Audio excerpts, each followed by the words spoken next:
Alrighty, we are here, we are live.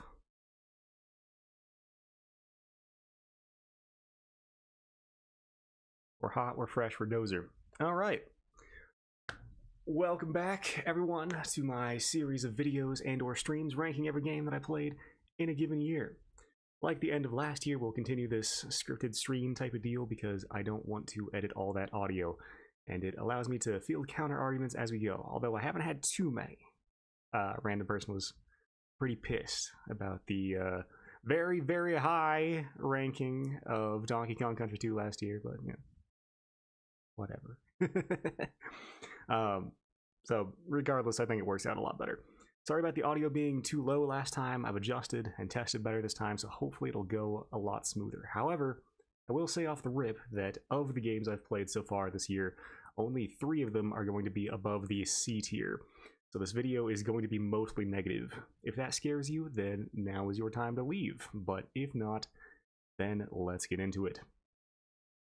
Our first game that we are going to be ranking is Batman Arkham Origins, which I played on the Xbox 360. I had a playtime of 17 hours, and I played on normal difficulty.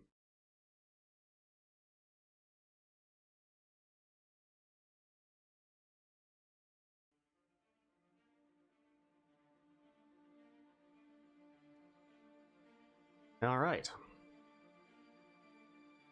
Origins was always the Arkham game that I heard, stay away from it, it's bad. It's not made by Rocksteady, it's not just a terrible Arkham game, but a bad game generally. As someone who only casually played the first several hours of the game many years ago, I didn't really know where this reputation was coming from. At the time, it seemed like a perfectly capable video game. Maybe not as tight of an experience as the Rocksteady titles, but still decent enough for what it was, which was a stopgap entry similar to Halo 3 ODST or Majora's Mask. This also seems to be the prevailing opinion of the game more recently, as in the last few years, Origins has received a slew of videos defending it and praising it to the ends of the earth as a criminally underrated title, and even in some people's opinions, one of, if not the best game in the series. Both the initial reaction to the game's release and this more recent reception, however, appear to be what I can only call a series of massive overcorrections. First of all, as someone who was there at the time and following the Arkham series pretty closely, Origins wasn't really all that hated upon its release. Critically, the scores it received were just about dead average, and the community opinion of the game also echoed this sentiment, as most Arkham fans were disappointed that the gameplay and world were largely Xeroxed from Arkham City, but at the same time, they were more than pleased to just be getting more Batman Arkham, without having to wait the long 4 years for Night to release. 4 years being a long time for development, that was a different time. The point remains, however, that the perceived, overwhelmingly negative community opinion of Origins was mostly imaginary, and was more than likely localized to a vocal minority of series veterans. Said minority, however, were clearly loud enough for a lot of people to get the message that Origins is a piece of crap, ergo a lot of people, myself included, mostly steered clear of it. That said, now that I've played the game all the way through for myself, and essentially 100% of the campaign and story DLC, I must say that the more recent glazing the game has received is mostly off base as well.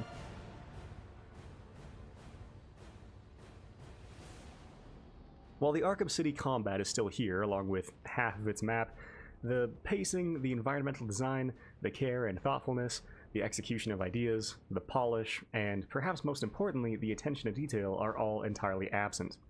The devil is in the details with Arkham Origins, and a great many devils there are.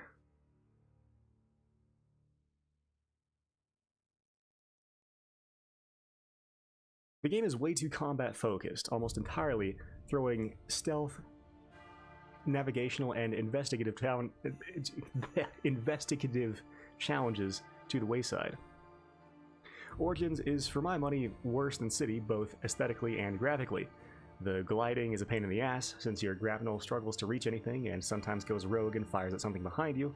The boss fights, without exception, are either worse rehashes of Arkham City's bosses, or they're just terrible in their own right. The environmental design and world of Origins doesn't even pass the straight face test, and the mission design isn't much better since almost none of it makes a lick of sense. Of particular annoyance to me was that the devs didn't give a single shit for any of the Riddler trophies. Without exception, every single one of them is solved the moment you lay eyes on it, never requiring a modicum of thought or skill. Just use the one item you obviously need to, and then move on. Also, unlike the previous games, there are no environmental riddles, probably because Warner Montreal didn't want you to look too closely at how little effort went into the environmental design.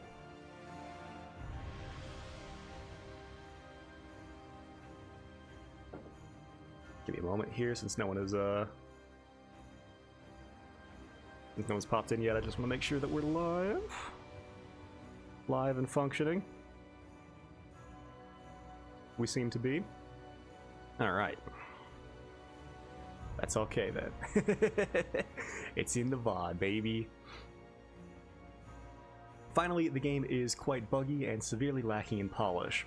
I was playing on the 360 version, which I'm told is the most stable revision, and yet...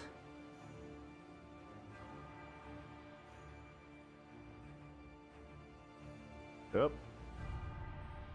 I fell through the map multiple times. The game itself also hard crashed 5 times, physics frequently glitched out, and the game often dropped inputs, and perhaps most disappointingly, since it was one of the only portions of the game that I could have called enjoyable with no major caveats, the cutscenes were constantly lagging and stuttering, even though I had the game downloaded on my console. Even the base Arkham City combat doesn't come out unscathed here, with the camera consistently finding the wall more interesting than the enemies hitting me in the back, and the targeting seemingly consciously defying me whenever there was a specific enemy I wanted to attack. Most people will at least praise the narrative of the game, but it's hard to be impressed by a rather bare-bones origin story that throws aside Black Mask to recycle Joker for a 3rd time, despite his very satisfying ending in City, only to regurgitate his Killing Joke beginnings, and then immediately bring in another ensemble cast to muddy the waters. The 10 primary villains in this game are all constantly vying for screen time, but Origins doesn't have the length to do any of them justice, even if the devs knew how to make any of them interesting, which they clearly did not. Speaking of bare bones, the Cold Heart DLC barely lasts an hour, and at most, an hour and a half at most, and again, it's just a basic bitch retelling of Victor's Inception that we've seen 10 times prior in other media.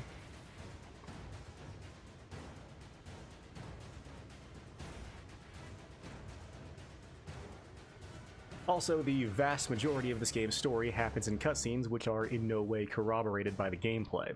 Both feel like they were made in a vacuum at entirely different studios, and, well, we know at least half of that is true.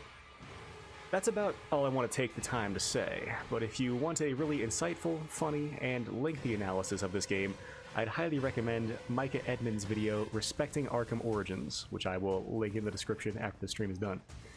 As for me, I am left agreeing with a lot of his conclusions about the game. Warner Montreal was given a game engine, a fully fleshed out combat system and navigation system. Half of the game's map was ready to go with minimal alterations. The story was outsourced to a writing firm. The ever-lauded cutscenes were outsourced to Blur Studios. They were gifted the composer from Gotham Knight and Under the Red Hood. They had 2 years of development time, and yet, what the fuck did they do with any of it? Truly, I'm asking, because no matter how you look at it, the end product is pathetic. It's drastically inferior to Arkham City in every single way, and it's an experience that makes you feel like you've wasted your time more than anything. This is not just more Arkham City, and even calling it Arkham City at home would be far too insulting to its predecessor. This is more like 3 kids in a trench coat trying to pass itself off as a real adult. When the Silent Hill 2 demake came out, I said that I'm not going to give Bloober Team credit for taking a 10 out of 10 game and turning it into a 7.5 out of 10 game. In a similar vein, I am not going to give Warner Montreal credit for taking an 8.5 out of 10 game and turning it into a 6 out of 10 game. If you want to play City again, then just play City, because this is certainly no substitute. Batman Arkham Origins is going into the high... Yep, yeah, you didn't see that. You didn't see that. The high C tier. You didn't see any of what I've done. I can't believe I've done this. And also, in the big list is going at the very top of C tier. Pretty much the very top, right below Crash 3 and above Borderlands 2.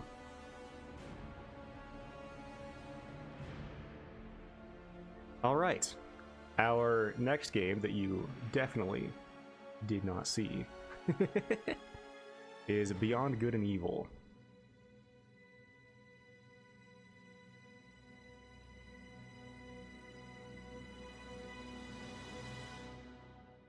Yep. Also, if it were unclear, I'm tired of shit. I'm sorry about that fact.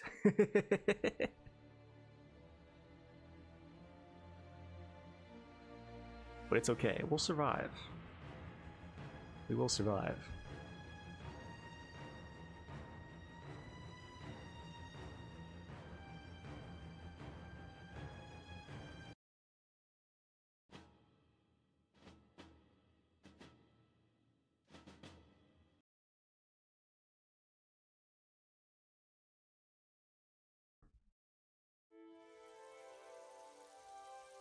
Alright. Beyond Good and Evil, I played on Xbox 360 through the HD edition port. I had a playtime of 19 hours.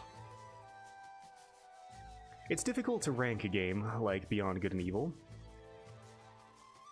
because I'm having to rein myself in the other direction. Opposite to how these things usually go, I had a much more enjoyable experience with Beyond Good and Evil than I really deserved to. I had a fun time playing this game, but at the end of the day, it's a game that's merely passable.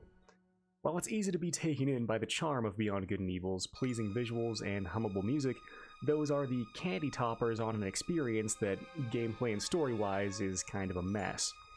While the game starts off very strong, it takes its gorgeous world, fun side characters, likable lead, and basic gameplay loop, and does almost nothing with them. The combat consists of mashing the same attack button over and over again with the occasional dodge needed if you're fighting a DOMS or boss, and that's really it. No discernible evolution or difficulty curve. Said dodge almost never goes in the direction you tell it to, and the camera fights you through most of the combat as well, but without those frustrations, the battles would be even more trivial than a LEGO game. The same is true of the stealth, where I mostly got caught from being bored and thereby impatient, as the guards lackadaisically travel along basic scripted routes that are designed to make openings in their patrols instantly recognizable. Probably the most enjoyable portions of the gameplay were the races to either catch a bandit or win a contest, which had solid game feel and threw an occasional bit of challenge your way. But again, the lack of mechanics, difficulty, evolution, escalation, as well as their rarity, just made these races a fun little escape from the regular gameplay loop. Said gameplay loop mostly consisting of solving elementary school puzzles, while dungeon crawling and looking for new animals to take pictures of, and orbs to upgrade your ship with, which are needed to progress. Thankfully, I did most of that busy work during my initial run through each area, so I had acquired more than enough collectibles to continue along by the time I got to each progress gate. But I imagine for a lot of players, it really slowed down the already glacial pace, and forced them to grind side quests for a while.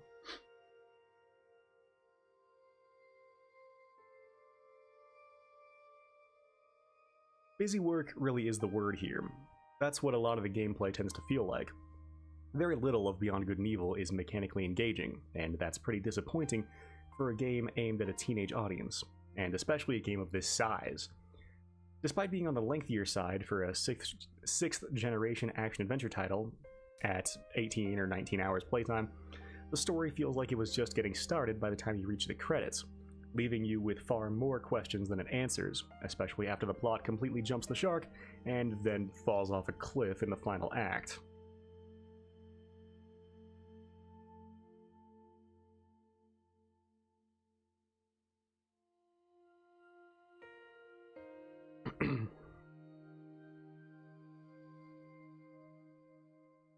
Without a sequel, what we're left with is a bunch of plot points that come out of nowhere, conflict with each other, leave gaping holes in the narrative, and then sequel bait the next game.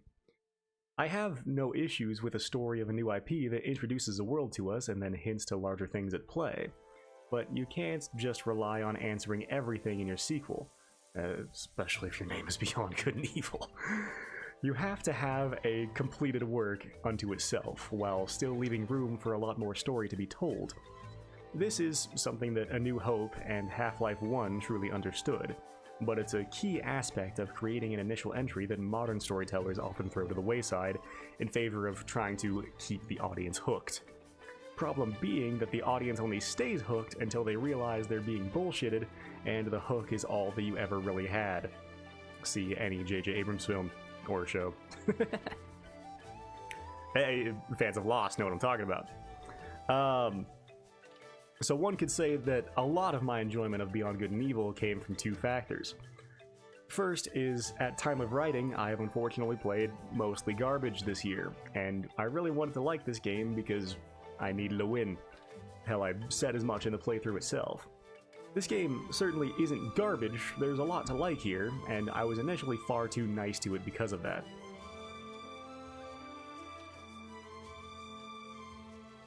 Second is that I was kept on the hook until the end of the game, hoping that it would get better, but it just never did.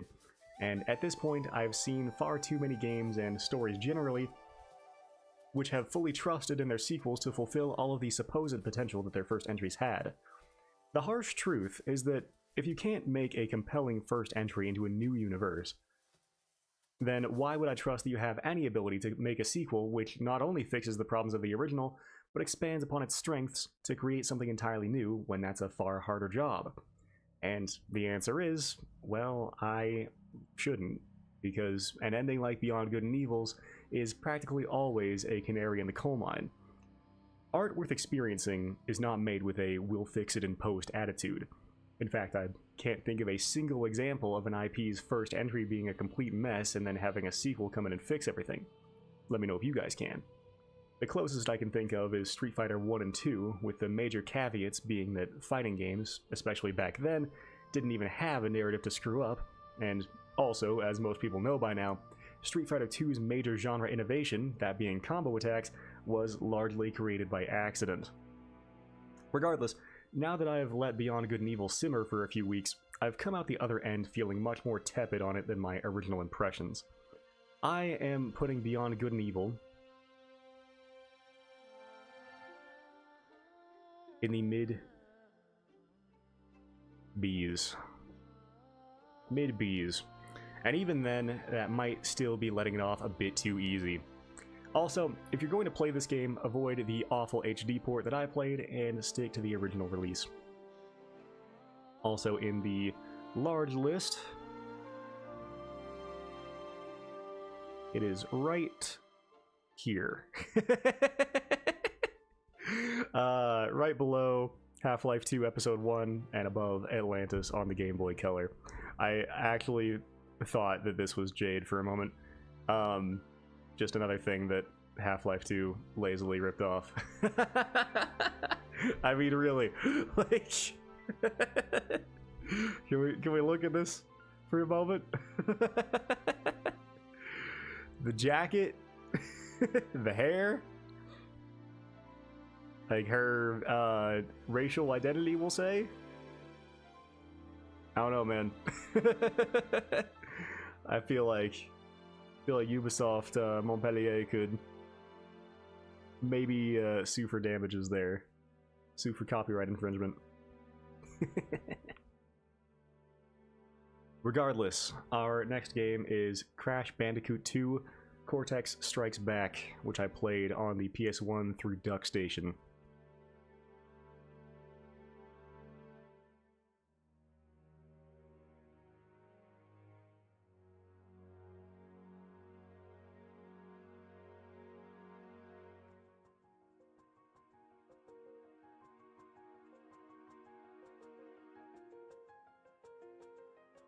We will unfortunately have to leave behind beautiful soundtrack of Beyond Good and Evil. Definitely its best aspect, although the visuals were also very good.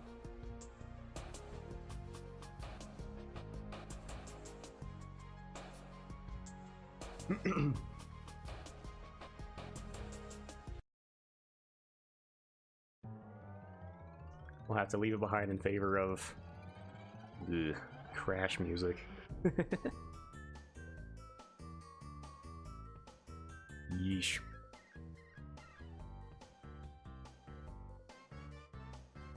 That's not too bad. It's mainly the first game that had a pretty repetitive soundtrack that I didn't like.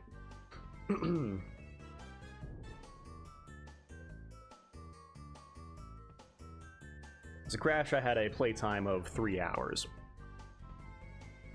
Crash Bandicoot 2 is a huge step up from the first entry. It has better level design, fewer beginner's traps, more interesting gimmicks, and tighter hitboxes. Plus, it's a lot prettier and more aesthetically varied. Another hugely appreciated improvement is that you can save at any point, though I never really came close to running out of lives. That said, did I enjoy it vastly more than the first game? No, not really, because most of said aspects are still rather weak. Like Crash 1, the first half of the game is fairly mundane, providing little in the way of interesting challenges or enjoyable gimmicks.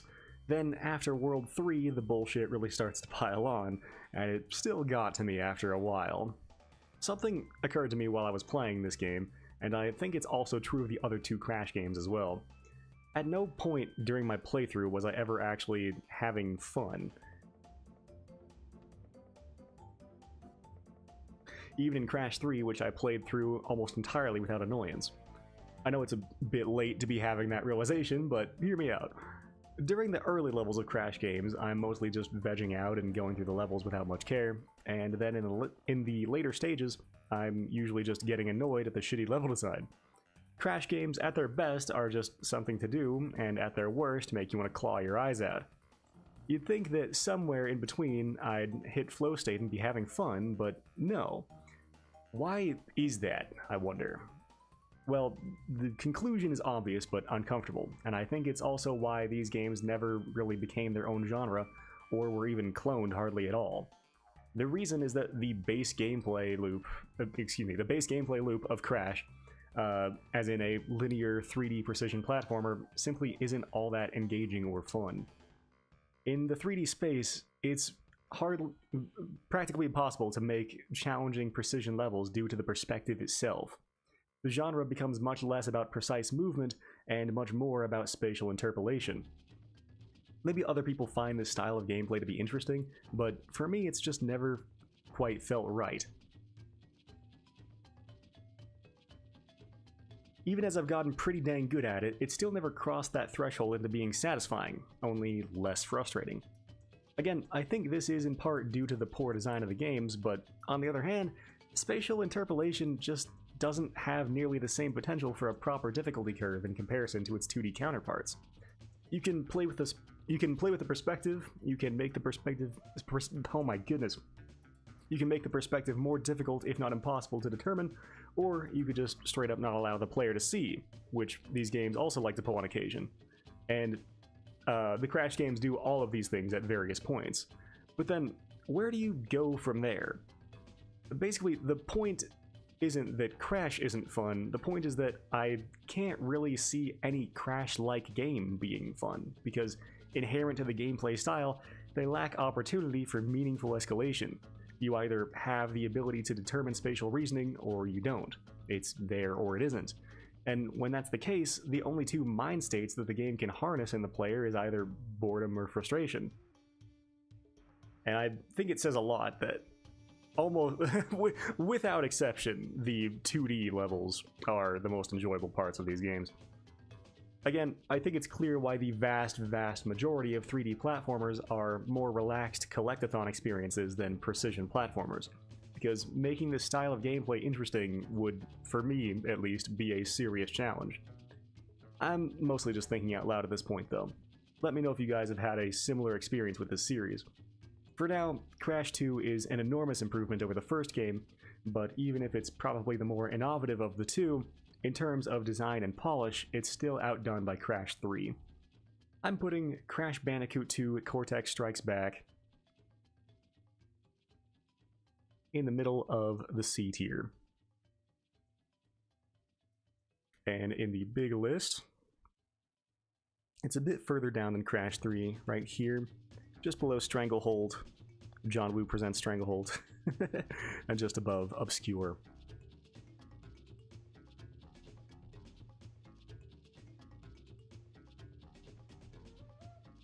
Oh boy, our next game is going to be a bit of a longer one.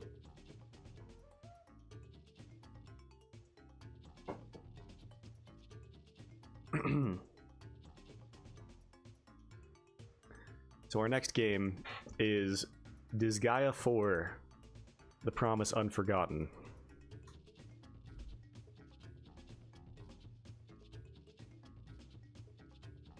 Let's actually just get the original here, if we can find one.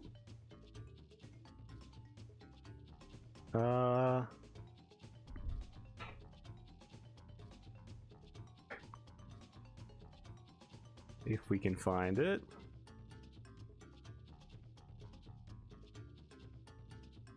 Complete is the expanded edition.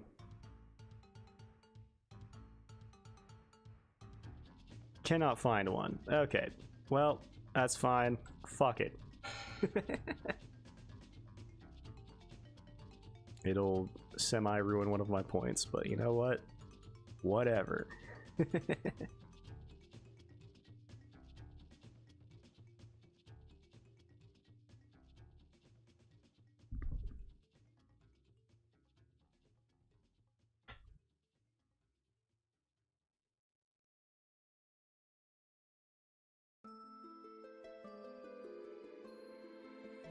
Oh god, why is that extended?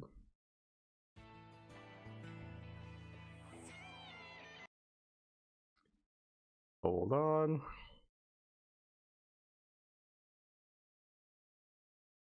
There we go. That should be better. Skip the OP though, because it has lyrics. Alright. So Disgaea 4, The Promise Unforgotten, I played on the original release on PS3. I had a playtime of 46.5 hours. Disgaea has always been one of those series that I had never been particularly interested in for a number of reasons. I've never really cared for chibi or super deformed art styles. I don't find them particularly off-putting, and there's certainly worse character designs out there. Almost anything by Clamp comes to mind. But it's definitely not something I prefer. The Disgaea games are also considered somewhat difficult, which in a JRPG, all that says to me is that they're grindy and poorly balanced. Now that I have more context on this series, it is actually known for being absurdly grindy, at least if you want to reach the quote-unquote true endings of the games. Apparently, being grindy is kind of the whole point of the series, and I thought I was wasting my life. Third, Disgaea is a series with stories and characters based around irreverent humor, and they don't take themselves seriously in the slightest. Like a lot of weebs, Japanese humor tends to be pretty hit or miss for me. I've enjoyed some comedy anime like The World God Only Knows, Is This a Zombie, and Angel Beats, but for every comedy that had me cry laughing, there were 4 more that I groaned through or dropped altogether. You know what comes to mind? Amagi Brilliant Park. A lot of people really liked that show. I thought it was painful. I don't think I laughed a single time. Oh man. Let's try to get to like some sort of actual gameplay here. That is difficult when it comes to this game.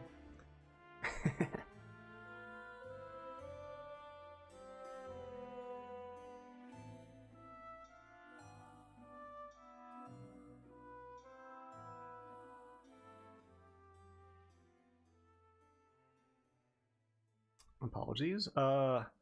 This isn't necessarily uncommon just because, as any comedian will tell you, humor doesn't really transfer along cultural lines very well. There's no joke beyond the complexity of a bodily function that will land regardless of where you are in the world. So, while I don't avoid Japanese comedies, they're not the first thing I seek out either. Finally, even though I'm somewhat deep in the JRPG community, I just don't really meet many rabid Disgaea fans. It's rare indeed to see someone preaching the good word of prinnies and sardines, even in TBT circles. So the question I always had was, is this due to a lack of quality or popularity? From an outsider's view, of course, it seems to be a bit of both. Disgaea 4 is the only game in the series that can even crack a 4 out of 5 on Backlogged, and even then, not the original version that I played, just both of its expanded remasters. Disgaea as a series has also only sold about 5 million copies, which puts it in line with other more obscure JRPG series like Ys and Sakura Taisen. With that said, why am I playing this game? It was a Christmas gift from a friend, and it's one of her favorite games, so I wanted to give it a fair go. Plus, it at least gives me a chance to try out a series I had a passing curiosity for.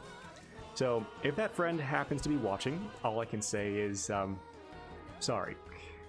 But this is my honest opinion of it. I really did not enjoy Disgaea 4.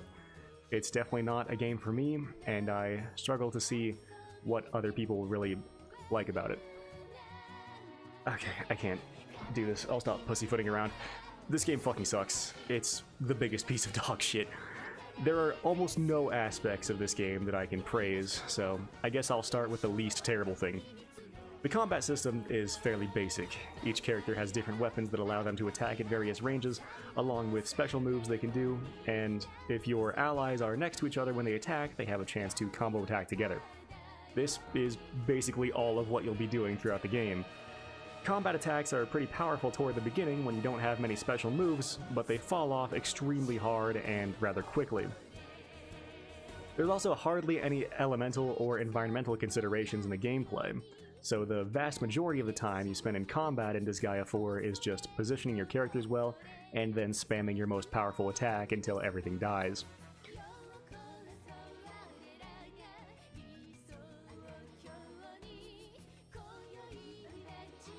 There are quite a number of classes to try out in the game, but at the end of the day, that's all combat really comes down to. There are a few other mechanics to add a bit more to the monotony, but they don't really add as much as one would think. First is that you can pick up characters and throw them, which is completely vital in some stages, and occasionally adds a bit of decision making to the process. There are also geoblocks and geosquares. Geosquares give certain buffs or debuffs to characters if they're standing on a certain grid, then geoblocks can be thrown or destroyed to negate or change the effects of said grids. Finally, there's Fusion and Magichange. Fusion allows you to fuse two monster characters together to make a stronger version, and Magichange allows you to change a monster character into a weapon for another of your characters to use. So again, nothing too crazy, but you can imagine how one might be able to craft some cool encounters for these mechanics. In practice, though, they're a lot less interesting than they sound, in part due to the game's balance and god-awful encounter design. Unless the stage design necessitates it, which it often does, throwing characters is almost never a good idea. It will mostly just serve to get them dogpiled and killed. It's pretty rare that there's a high-value target that you want to assassinate, and even if there were, it's always better to rock up on them with your whole crew so you can focus them down with chain attacks and combos. As for the geosquares, they don't add much depth since they don't add much depth since they almost never help you. They are almost always used to give enemies incredibly obnoxious buffs that you have to deal with, else they'll wipe out your whole party. Plus, negating the blocks sets off a chain reaction that not only damages enemies, but also is the best way to build your bonus gauge, which the higher you get it, the more rewards you'll receive at the end of the stage. So there's not really any interesting counterplay or decision-making that goes into dealing with the geosquares. It's practically always a good idea to just get rid of them as soon as possible. Excuse me.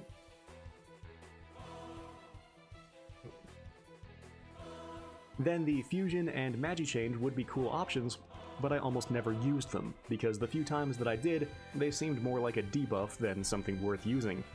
I had Desco Magichange with Fuka in order to do some big damage to one of the later bosses, and it just ended up being far less effective than using them both on their own, even with a really strong-looking Magichange exclusive special ability. The encounter design, more than anything, is what really lets the combat system down. It's very rare when there are any interesting tactical decisions to make. It's mostly that you have a clear-cut answer to winning a battle, and doing anything else is either extremely suboptimal or flat-out impossible. When there's a geoblock that makes an enemy character invincible and gives them 3 times damage, there's really only 2 options: destroy the block or throw them off of it. I mean, really, with how much of the gameplay is taken up by just dealing with geoblocks, Disgaea 4 spends more time feeling like a bad Sokapon... feeling like a bad Sokapon puzzle game than a TBT RPG. And it really sucks the fun out of what could have been at least decent gameplay if they had halfway competent level designers.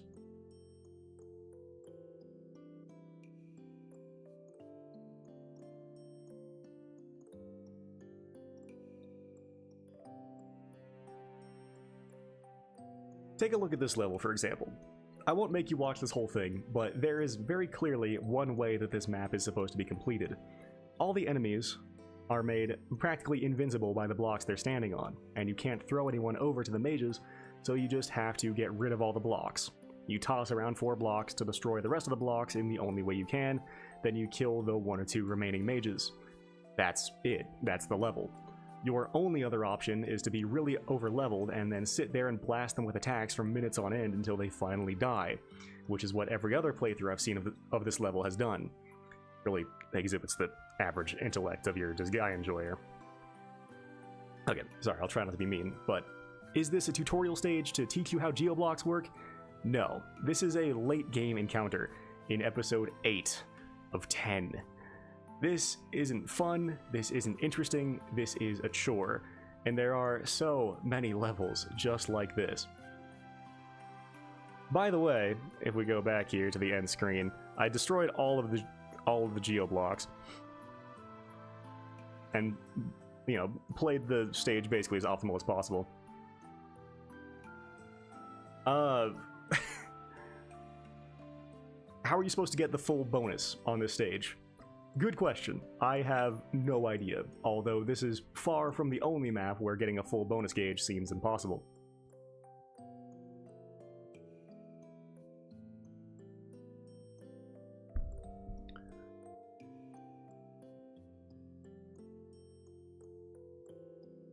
All that said, probably the biggest thing holding back the base gameplay is the camera. What I wouldn't give to just have a damn aerial view that I could switch to on the fly. But no, you have this super low-to-the-ground isometric view that obscures everything in the whole game. If a level has any verticality to it at all, you're going to be constantly switching camera angles and manually counting out squares on the D-pad to try and parse out enemy ranges and lines of sight. Let's see if we can get back to gameplay here. Relative gameplay. Find a stage with a bit more verticality here. Attempt to prove my point.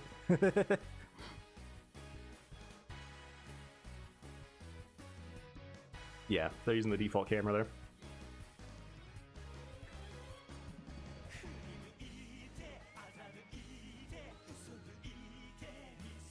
There were times when I was constantly switching back and forth between 2 camera angles to try and get a peek in between, because that was the only angle that let me see anything on the map.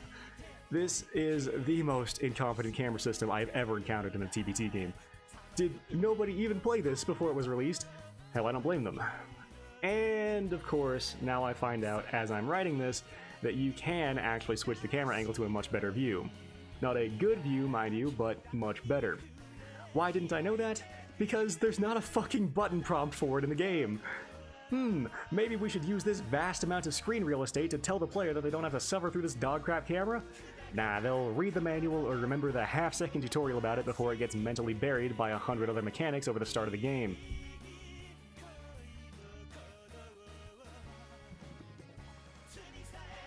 It's not like I could have found out about it through experimentation either, because hold square and then press L1 is not something that I would find through regular gameplay. They could have just utilized one of the unused buttons, like L3 or R3, or clicking the 2 camera rotation buttons at the same time. You know, something that would make sense and be in a good game. Also, why did you make the worst camera angle the default? So I could see up close how little effort went into the character sprites? Holy shit. This crap just gets worse the more I learn about it. Again, I'll take a bit of credit for this since it was tutorialized and I forgot about it, but how hard is it to put a button prompt on screen like all of the other controls? Literally, like... Yeah, they just showed what the primary menu looks like.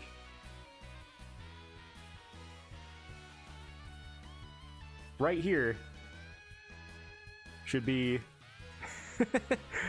the fucking button to switch the camera, but it's not. It's nowhere.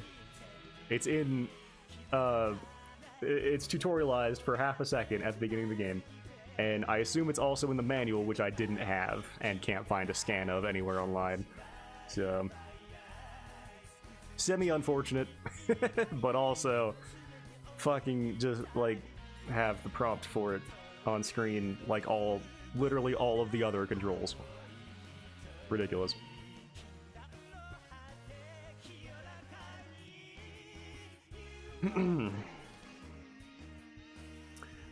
Yeah, I'll take a bit of credit for this since it was tutorialized and I forgot about it, but how hard is it to put a prompt on screen like all the other controls so that I don't have to remember your weird esoteric combo attack for switching the camera to something usable? The combat does at least have some good quality of life features, like allowing you to cancel attacks and movement if you want, but they really go a little too far with it, to the point where the movement in particular is really exploitable. For example, I can have my healer completely safe in the backline, because when I need to heal someone, I can move that character back closer to my healer, get the heal off, then cancel that movement so they go back to their original position, and then continue on my merry way while technically never having moved that character. Let's get a bit forward here. Or I can have a bunch of my strongest characters do 5 or 6 combo attacks in the same turn, because you can just keep resetting their movement after each attack. I could go on, but stuff like this just makes the game feel really cheap and poorly playtested. There are plenty of other exploits as well, in particular because the enemy AI is a complete joke. You can use a special ability like Splitting Bullet that is out of their aggro range, and they'll just sit there and get shot while not reacting until they die. Their target prioritization is also pathetic. Sometimes they'll dogpile my weakest character, but they mostly just spread out their attacks so much that, aside from getting one-shotted, which happens frequently, it's really rare that your characters will it's really rare that your characters will ever die unless your positioning is god-awful. You're certainly never going to be outplayed in this game. It's just never going to happen. The enemies mostly run around like chickens with their heads cut off, and the only time you ever really feel threatened is when you're massively out-leveled. Due to the brain-dead AI and cheesy gameplay, Disgaea 4 was an unexpectedly easy game. I think generously I got wiped a total of 10 or 12 times, but the balance is incredibly poor. There are extreme difficulty spikes and valleys from one stage to the next, where you'll stomp one encounter into the ground while barely paying attention, then the next stage will require robotic positioning and flawless risk assessment, and then you might survive with one character alive by the end. This is especially evident with the bosses. Most of them are complete jokes like Emizel, Fuka, Desco, Axel, Hugo, and Desex, but then the Bureau Chief and Volcanus wiped most of my party in only a couple turns, and I barely held on. I almost forgot, Episode 9 doesn't even have a boss, it just kind of ends. Good work with that one, devs.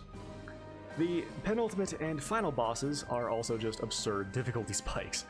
I don't like to grind at all in RPGs because I'm not a loser, but these last 2 encounters really made me start to consider it. Even my most powerful characters would get one-shotted, sometimes 2 or 3 at a time, and I could barely even put damage on anything due to your characters flat out missing all of their attacks if they're out-leveled. Pretty much only Valvatorez and Desco could even damage the final boss. I had to pull out every dirty trick in the book, but I did beat them without grinding after a couple tries.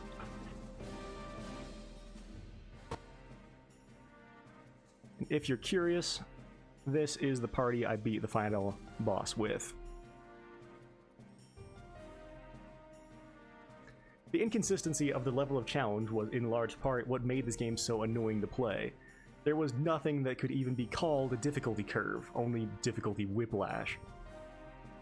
Speaking of awful balance, the rewards you get for defeating enemies are utterly worthless throughout the entire game. All of the best equipment is in the store, so there wasn't much incentive to get my bonus rank in each stage as high as I could, since all it would net me is a bit of extra spending cash, a bit of XP, and a bunch of worthless items that I'd immediately trade in for more money. How this game handles XP is also completely screwed up. As you saw, in my party I beat the game with, all of my characters were at wildly different levels. The main character, Valvatorez, we'll just pull that back up again real quick.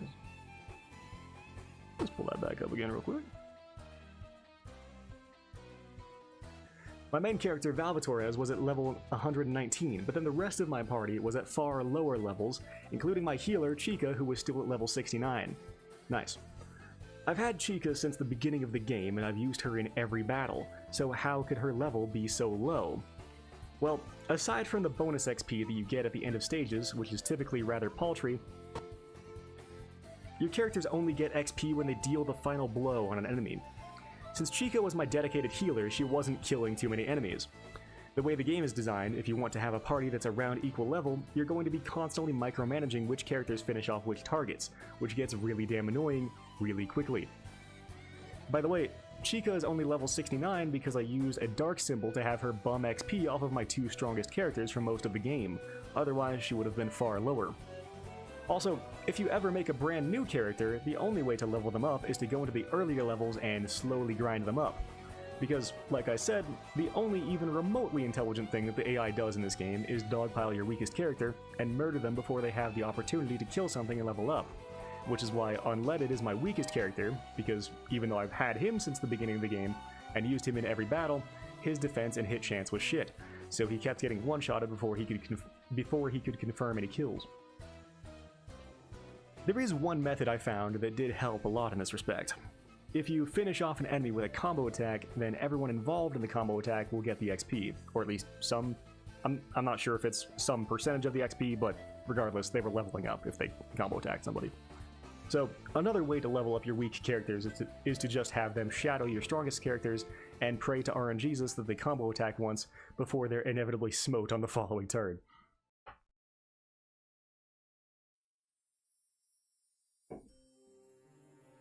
Skip forward a bit here.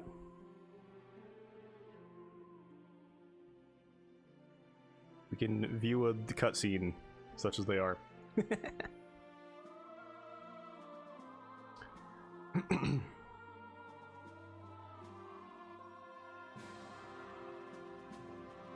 You can also just keep your weak characters safe in the base square and bring them out right before you win the stage so they can collect the bonus XP. But again, it's not a whole lot of XP, and obviously you're not going to catch them up to the rest of your party with that method. Outside of the primary gameplay loop, Disgaea 4 also has a bunch of nonsense that's your typical create the problem, sell the solution type of design. Like, there are options that you have in the menu, such as making enemies stronger, getting better items in the stores, etc. But you have to call a Senate meeting and try to get a bill passed that allows you to do those things, which, first of all, is ludonarrative dissonance, since demons live in a might makes right society. I'm the strongest demon, so I should just decide what to do. Or if you really want to add all this extra bullshit, then just let me fight against the people opposing me. You want better items in the store? Well, we could just have the store get better items as you complete each episode, which would make sense because we're taking over territory in the Netherworld. But no, you have to buy enough items from the store to level up your store rank, then you have to go to the Senate and propose a bill to get more expensive items, then you have to bribe senators with items to make sure the bill passes, and then you can buy better items. Speaking of the store, even when you do get said better items, the game keeps all of the previous crappy items that you don't want anymore as available options. I don't need an EXP Potion 1 that I've had access to since the start of the game that only gives me 90 XP. I'm level 100, I don't take a shit for less than 50,000. And also, my store is rank 10, that's 2 ranks from max. How have I not unlocked the level 2 EXP Potion? Also, the better items you just did all that shit for aren't actually guaranteed to be in the store. There's only a chance that the best items will show up.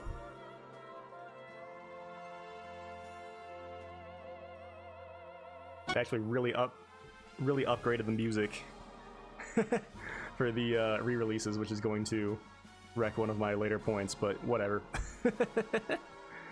Just take my word for it, it's not as good in the original.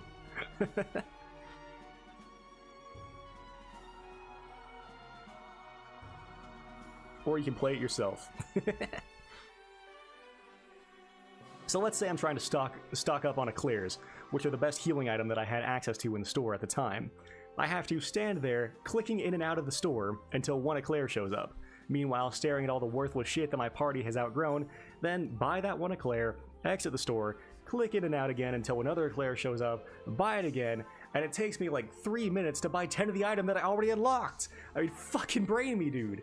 There's so much of the quote-unquote gameplay that just feels like chores, and it makes it so obnoxious trying to learn any of this game's systems when everything takes thrice as long as it should, is overcomplicated to hell, and is never properly tutorialized, so you just have to learn through trial and error. Speaking of which, as is typical for the genre, Disgaea 4 has some of the worst onboarding in all of gaming. You get about 100 proper nouns thrown at you at the start of the game, none of which are adequately explained, and you just have to delve into wikis to get the answers you need, or typically learn through fucking around and finding out. What does Gladiator II mean? Well, the game won't tell you, so check the wiki. Oh, it's a specialist innocent that increases ATK. Cool. What's a specialist and what's an innocent? Oh, they're different words that both mean a passive. Okay, great. What was so wrong with just saying attack +2 again? Alright then, what does Mighty Enemy do? Oh, nothing much, it just makes the enemy invincible. That would have been nice to know instead of having to die to it and reset. I mean, seriously, do TBT devs think that making these games absurdly annoying to learn is fun? I'm starting to think so. Then, there's the goddamn item world. Before you can fight the Episode 3 boss, you have to do at least one full run of the item world, which is a proc-gen dungeon. Oh, I finally bought 10 eclairs. That's what I was trying to accomplish that whole time. Buying 10 fucking eclairs. Which is a proc-gen dungeon that you can go through 10 stages of in order to level up a weapon or armor. Let me say that again. You can level up a weapon or a piece of armor, of which each character uses 1 and 3 respectively, by grinding through 10 proc-gen encounters. And you've been seeing how long a typical encounter takes in this game. Long fucking time. We'll try and get back to gameplay here.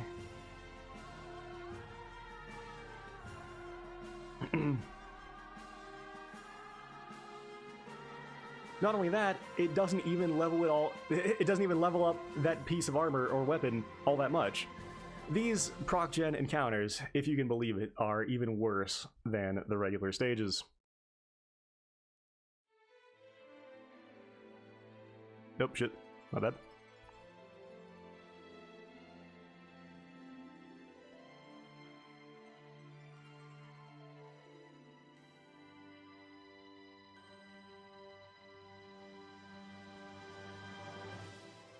I mean, just look at this shit. Enemies, geometry, and geosquares haphazardly placed every which way. Depth perception is a total pipe dream. How is anyone supposed to parse through any of this crap? You could, but who the hell would want to? This is not depth, this is eye rape. Please stop.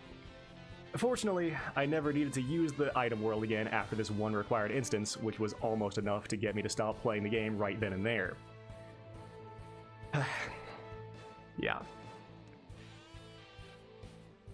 As soon as they forced me to go through 10 levels of this shit, I was nearly fucking done.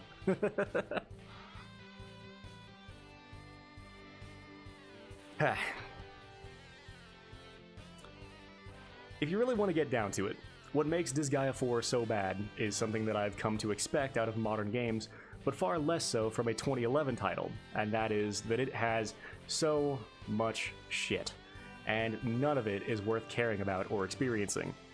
Gameplay depth is achieved by crafting meaningful decisions.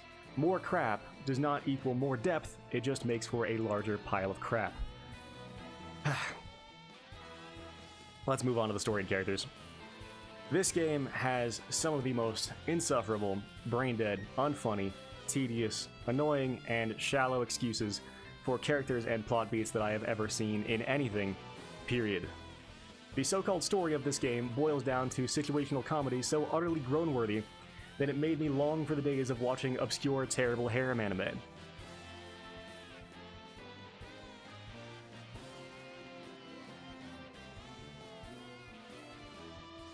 It has hilarious long-running gags, such as, "Oh my god, I can't believe this character came back from the dead for a 4th time." And also, "Aren't sardines super cool?" Oh, it loves that one. It has character arcs the likes of, a 9th grade girl doesn't like her dad because he was never around, to the point where she just gets an allowance from him and has to take care of herself entirely on her own. But she finds out that he was never around because when she was 5, she said she wanted a little sister with a bunch of advanced weaponry that she could use to take over the world. And that's what her dad has been working on this whole time. And then they actually reconcile because of that. Even though one of the little sisters her dad made murdered her out of jealousy, which he never apologizes for or takes responsibility for, by the way.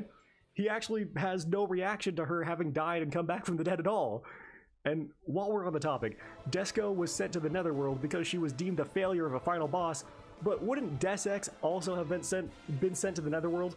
I don't know what standards her father has, but if the little sister you made for your daughter kills your daughter, I'd consider that to be a bigger failure than Desco ever was for not being powerful enough. Also, it is heavily implied that specifically because of said random statement the girl made when she was a preschooler, after she died, she went to hell. The plot also has intriguing mystery boxes such as, wow, it's amazing how loyal Fenrir is to Valvatorez, even though it's hinted at early on that he's running his own scenarios, but it turns out that was just a complete red herring that's never brought up again. I wonder what happened between them to make him such a devoted servant. And the answer is, Valvatorez saved his life at some point. That's all we get. I mean, that is literally what it says. The pacing is awful too. You have your inciting incident at the beginning, but then you're just collecting party members for 24 hours. There's almost no actual plot until you get to episode 7, 30 hours into the game. I could probably summarize this whole plot, leaving nothing out, in less than 3 minutes. Oh wait, Wikipedia already did.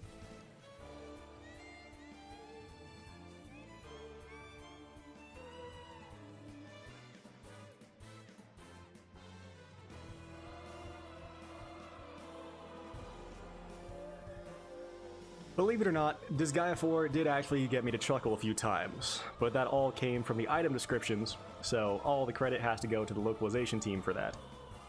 Disgaea 4 makes Danganronpa 3 read like Ulysses. It makes Rey Skywalker seem as deep as Raskolnikov. It makes Coco Melon feel as meaningful as Avatar: The Last Airbender. It makes Forspoken's dialogue look tighter than a black hole. I would rather have my fingernails ripped off one by one than watch any cutscene in this game. This is the worst story ever penned. Moving on. The art style is decent, but the visuals are some of the most low-effort tripe I've ever seen. This game could have come out on the PS1 and it would still look below average in comparison to its peers. You stay in the same exact hub world for the whole game, and every cutscene is in a visual novel style. But frankly, that is an insult to visual novels considering how few animations, keyframes, expressions, postures, and backgrounds the game has. I mean, hell, there's one CG in this whole game, and it's the end screen. And I'm pretty sure there is literally only one actual cutscene, which is just a janky animation of a robot pushing the moon away from Earth. Don't ask. I mean, did you guys blow your entire budget on the anime opening? How else could a 2011 video game look this terrible? It's not possible. I don't care what your budget was. The only thing that had the tiniest bit of effort put into it were the attack animations, but it's basically just a bunch of keyframe animation, again without much care or polish. Some of them look decent, but others are terrible. Here's a great example. Light spoilers, I guess, because I'm about to show the final boss of the game, so look away for a second if you want to. The final boss only has one attack that he spams over and over again, which one-shots your entire party. But they didn't even draw an HD sprite for it. It's so and it's so zoomed in that you can literally count the pixels on his sprite. Also, just look at how many mismatched resolutions, aesthetic styles, and graphical effects are happening in just this one attack. It's a complete visual mess. When I said this game would look poor even on the PS1, I meant it. Like, if I had to explain the aesthetics of Disgaea 4 as succinctly as I could, the whole game looks like God from Monty Python. Hell, even that might be generous. Also, yes, he did just one-shot nearly half my party in one attack.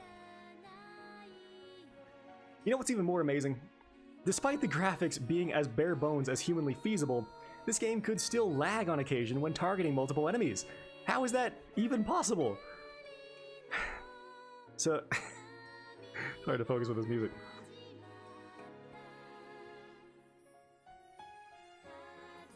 So for those who are keeping track, this entire game's visuals consist of your tiny hub world. your tiny hub world, the abstract stages, which all look exactly the same, they just change their palette based on the episode you're in, and extremely low-effort visual novel cutscenes. That's it. Indie games made by one person put more work into their visuals than this. You know what the final nail in the coffin of this game's aesthetic identity is, though? It uses the default PS3 UI to save your game. Granted, I haven't played that many PS3 games yet, and I'm told that many devs used this UI in the early days of the PS3, at least devs that didn't give a damn. But I shit you not, the only other game I've seen use this menu for saving is Sonic 06. And doesn't that just tell you everything you need to know? The devs put just as much effort into the music as they did the visuals, clearly. Outside of the OP in the original game, not a single song in this game stood out. They are all generic, mind-numbing fantasy slop that sounds like they were used because they were royalty-free, not because they were handcrafted for the game. In the case of the shop song and the hub world songs, which will play throughout the entire fucking game, they're also aggravatingly repetitive. I came really close to playing the game on mute multiple times, but I somehow stuck it out.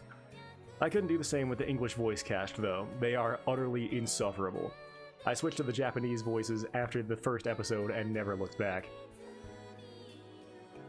Not even Troy Baker as the main character puts in a decent performance.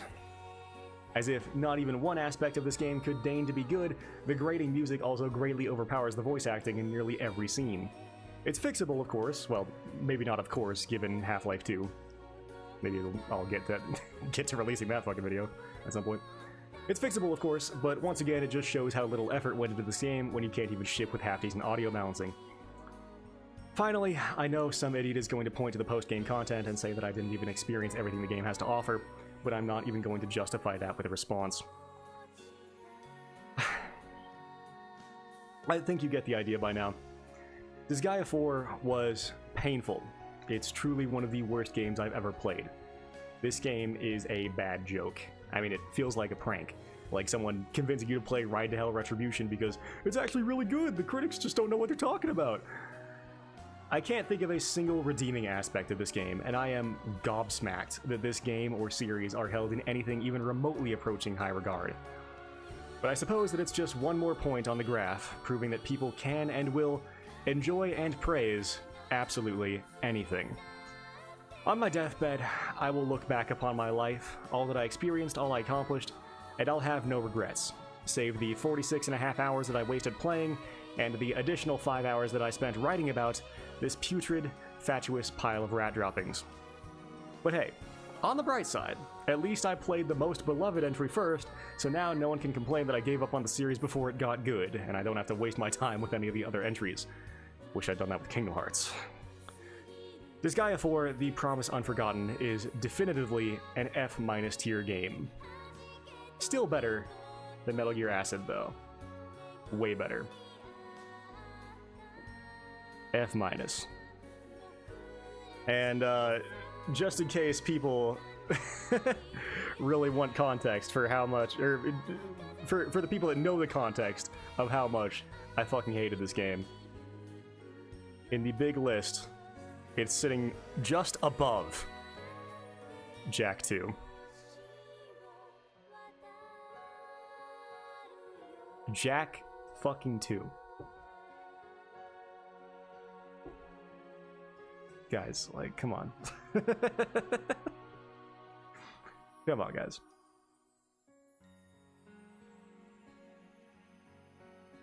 All right. That's enough Disgaea 4. More than enough Disgaea 4. The next game that we are ranking is Far Cry Classic, or Far Cry 1.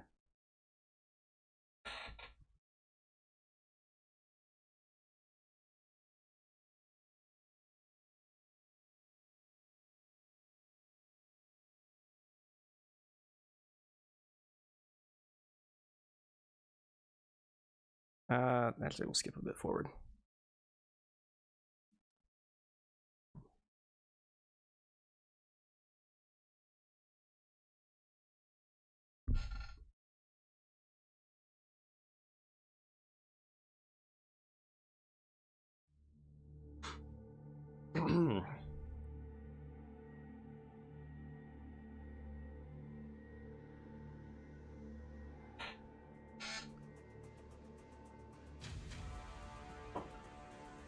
Alright. Far Cry Classic, aka Far Cry 1, I played on the Xbox 360. I played on normal difficulty with a playtime of 10 hours. Far Cry 1 originally came out on PC in 2004, but was re-released as Far Cry Classic on PS3 and 360 in 2014, the latter being the version that I played. This was my first Far Cry game, so I had little idea of what to expect, since most of my knowledge of this series comes from people complaining about how bad the later entries are. So I'm glad to say that Far Cry 1 was a pleasant surprise. The game is set on an archipelago in tropical Micronesia, where Jack Carver, the most 2004 protagonist of all time, has to wisecrack and shoot his way through paramilitaries and eventually mutants to get to the bottom of a genetic experimentation plot. Said plot won't provide much to chew on though, it's mostly just there to get you shooting at dudes, and thankfully that's where the game shines. The console game feel is excellent, with Call of Duty style aim snapping to help out the newbies, as well as natural feeling acceleration and aim assist, which is an increasingly rare trait for console shooters to have in recent years, I've noticed. Regardless, the base gunplay is excellent. But then it's added onto by Far Cry's stellar enemy AI. These enemies will hear or see you from half a kilometer away and then come hunting for you all the way across the map while staying hidden in the foliage, or in close quarters they'll constantly flank around you and you have to remain keenly aware of your surroundings. The enemy's insane vision could sometimes feel a bit cheap, but for the most part it just made for a more immersive experience. I was clearing rooms with the precision of a Navy SEAL, had my ears pricked up for the slightest sound, my eyes were glued to my radar, and I'd still get caught off guard on occasion, which is no mean feat, trust me. I also had to make sure that I was reconnoitering areas properly and quickly taking care of any high-value targets like snipers or vehicles that would otherwise take my head off before I had a chance to fight back.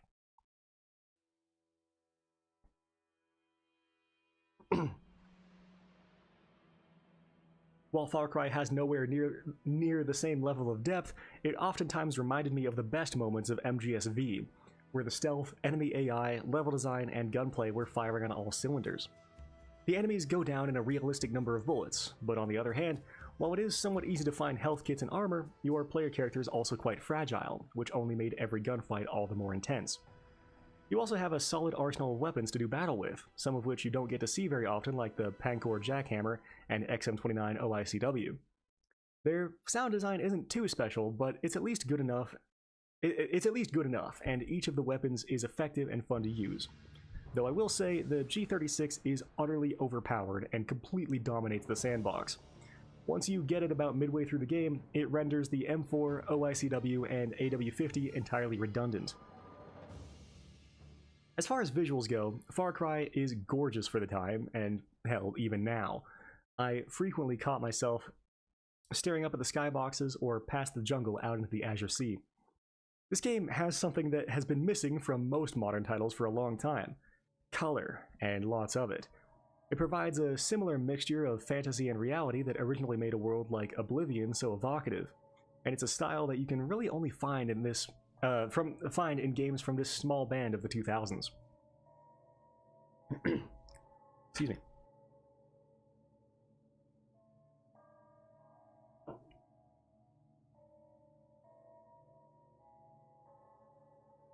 What could at times bring down the visuals, however, was a simple lack of variety. You are on the same set of islands for the entire runtime, and while some portions mix it up with nighttime levels, ship raids, plumbing the depths of abandoned ruins and derelict Japanese forts, or methodically mapping out underground research facilities, in a game that ran as long as the original Halo, there just wasn't enough to break up the visual monotony. Also similar to Halo 1, there's a bit of a second half fall off. Once the Trigen are introduced as an enemy faction, the gameplay ironically becomes a lot less tense.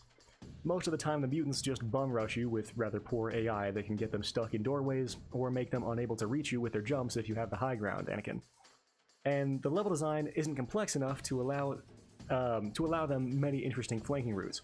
So while they do deal massive damage if you actually let them hit you, they usually pose little threat, as you set up shop with a shotgun and blast them the moment they enter a doorway. I am, of course, aware that it's Halo 1's most hated level, but the Flood in the library are actually a good comparison point. The level is set up such that you have more open areas, where you can kite away from your oppressors, But at the same time, they come from a lot of different directions in order to overwhelm you.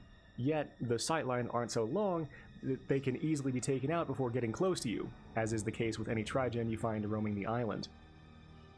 There are some more advanced variants with guns later on, but they similarly pose little challenge, as the jumpers go down in only a few more bullets than a regular human, and the fat boys do soak up a lot of damage, but they and their projectiles are extremely slow and lumbering, allowing you to dodge their attacks with trivial ease, then continue laying into their head until they die. The stealth Trigens are a bit more interesting as a mix-up, not necessarily because of their behavior, but because it gives you a resource to manage in the form of your thermal vision. And thankfully it isn't just a throwaway mechanic. You really have to use it sparingly or run out at a crucial time, and it does not recharge quickly.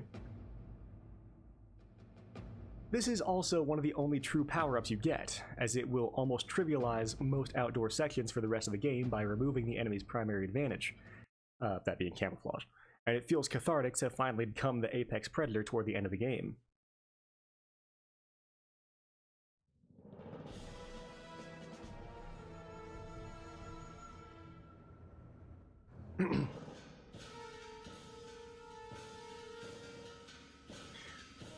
Unfortunately, it seems many of the more compelling Trigen enemies were cut late in development, and it kinda shows. Something especially worthy of praise is the quite lengthy and varied soundtrack. Regardless of scenario, there was always a perfect backing for what was going on. Tense strings and machinery during close quarters battles that kept me on a knife's edge, some more calming ambient tones for traversal that could immediately ramp up if I happened upon a patrol, and of course, some booming drums and synths to hype up the action. Plus, there were plenty of times that the OST just let you breathe and take in the atmosphere, which I also really appreciated.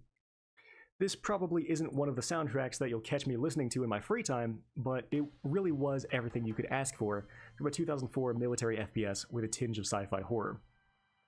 Something I hadn't quite expected, considering the later entries of the series, is that Far Cry 1 is entirely level-based, and while said levels look expansive, you are largely constrained into a couple paths for progression. Given that's the case, though, many of the levels here feel a bit thrown together, without a lot of thoughtful design. Far Cry is sitting on the fence a bit, where the levels, for the most part, aren't constrained enough to provide tightly paced encounters, yet at the same time, unclimbable cliffs, rope bridges, and water with death barriers do a fair bit to constrain player freedom, especially in the interior stages, which are almost always a straight shot to the end with only minor detours.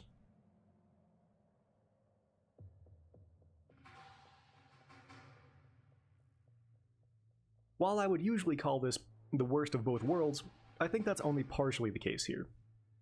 The level design does enough to sell the enormity of the setting as is, but even without changing any of the level layouts, I think a lot more could have been done to tighten up the encounters, and it smells a bit of rushed development. Though that's probably because Crytek hadn't even intended this to be a full game in the first place. Originally it was just an NVIDIA tech demo. Lastly, there's the difficulty. This game excuse me. This game was the perfect level of challenge for me on the normal difficulty on console, as I couldn't just sleep my way through it.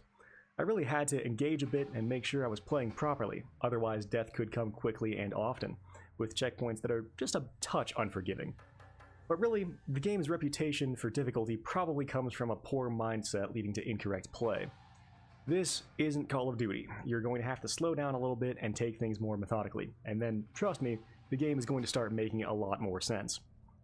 I've also heard the ridiculous claim that the Trigen are the enemies that are too difficult, and I'm sorry, that is just a straight-up mad-'cause-bad complaint.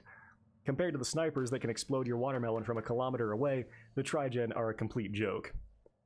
On the FPS difficulty scale, I'd say that Far Cry on the default difficulty is about as hard as Half-Life 1 on normal or Halo 3 on heroic.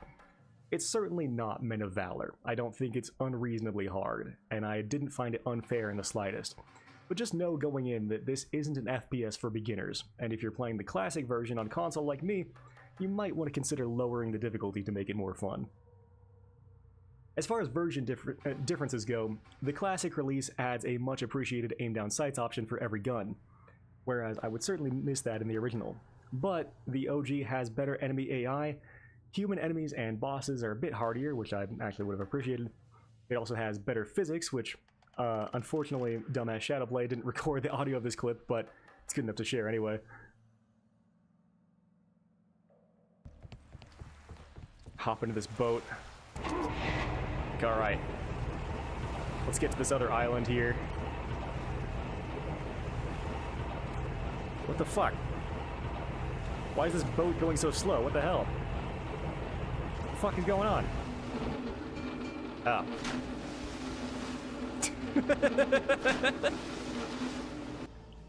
And then you can shoot the chain on the boat and go on your merry way.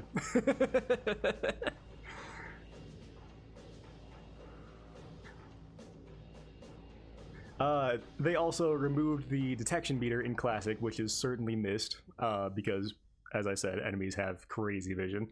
Plus, the OG has a vastly more powerful radar that sees up to 250 meters, versus Classics that only went out to about 30 meters. I've also been told the original is harder overall, but I'm not sure if that's actually the case, or if it's just that Classic removed the top two difficulty options, so people are comparing medium in Classic to challenging in the original. From the gameplay I've seen, it looks to be the latter. There's not all that much information on this, but there's not all that much information on this game, especially the Classic version, so it's hard to tell. But yeah, from the gameplay I've seen, I looked at it pretty closely. You appear to be taking the same amount of damage.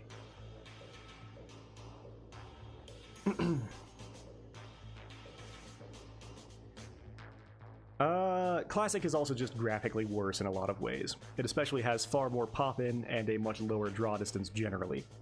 Either way, while Classic is still a perfectly playable version of Far Cry, I'm going to go with the original in the future. If it wasn't clear already, I really enjoyed this game. It wasn't what I had expected going in, which is kind of a good thing, since it instead provided a style of gameplay that is really fun and also fairly unique in the genre. You can definitely see how it served as a prototype for what would later become one of the most infamously impressive FPS games ever made. I am going to give Far Cry 1 a B+. Yes, indeed. Quite high in the B's here on our big list. Just below X-Men Legends, just above Turtles in Time Arcade. Alright.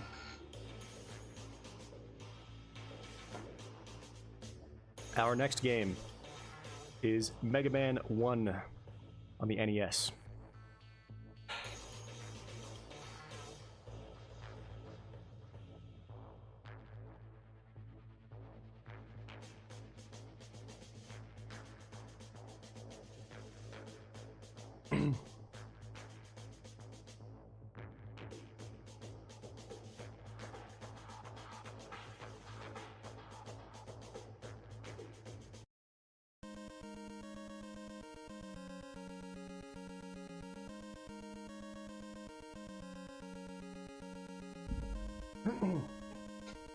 Alright.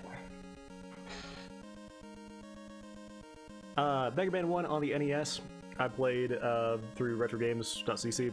I had a playtime of 7 hours. Similar to Castlevania, Mega Man is a series I've been wanting to get into for a long time, so I wanted to commit to beating a Mega Man at least once a year. Excuse me. I almost gave up on the first year because Mega Man 1 sucks so much dick. Now, let me qualify that statement. I went into this game completely blind. I didn't look up any strategies, weaknesses, boss orders, or exploits, and I didn't use save states. I didn't use save states, rewinds, sprite delimiters, or CPU boosters. I beat the entire game with no assistance and no modern tools to improve the experience. So, if you didn't beat the game that way, we played a completely different game, trust me. And that's important to understand as context for my criticisms. So, let's get into it. First off, this is the laggiest game I have ever played in my life. It's clear that they were pushing the hardware to the limit because this game is almost never running at its max frame rate. This makes Mega Man 1 almost unplayable because the devs didn't account for this lag at all. You still have a multitude of precise jumps to do, sometimes even framed perfectly, so unless you memorize all of the lag and adjust accordingly, which even then there's no guarantees since some parts of the stages are randomized, this game becomes a skillless RNG shitfest. Let's take the Iceman boss fight as an example. Let's see if I can find him real quick, actually. There we go.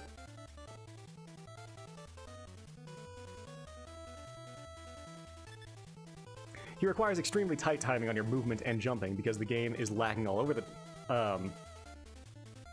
but because the game is lacking all over the damn place, it's just down to luck whether or not you can actually dodge his projectiles, which kill you in 3 hits.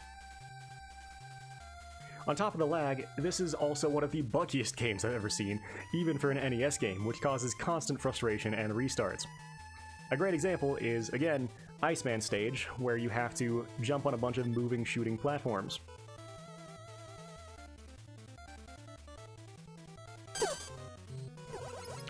Not only is their movement complete RNG, which can give you impossible patterns, but oftentimes you will just fall right through them and die. One more time.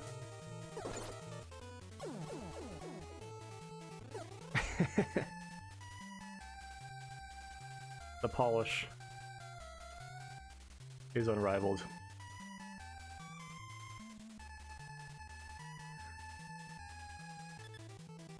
Then of course the game. I might have actually cut that part out. I forgot about that bit. I did. Well, regardless, then of course the game respawns you into damage.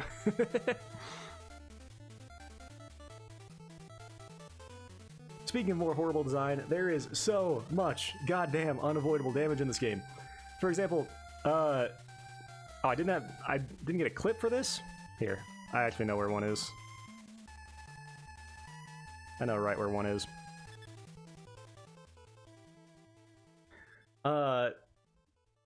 For example, these hopping dudes will jump on you and do more than 1/3 of your health. How do you avoid them? Well, they take so many shots that killing them is usually out of the question, so you just have to run under them. Sometimes... they sometimes have a high jump that allows you to do this, but when does it occur? You guessed it, RNG. So you have 3 options. You can't react to them doing a big jump, because there's so much dumbass momentum in this game, so you can either freeze them with the ice beam and kill them, which in at least one instance you can't have gotten the ice beam yet. That's the one we just saw, because you get the ice beam in this level, obviously. Horseman, obviously. Or you can run under them and pray, which is clearly how the devs intended you to do it, or you can use an exploit. You can pause as soon as he jumps to determine whether it's going to be a big jump or not. This game has so many exploits, and it's the only way that most people are even able to get through the game. Another famous one is the pause buffering. So you can shoot the electrical weapon. I don't know what it's called, but it shoots like a lightning bolt that's very long. So you can pause the game over and over and over again, and it'll hit multiple times. Oh boy.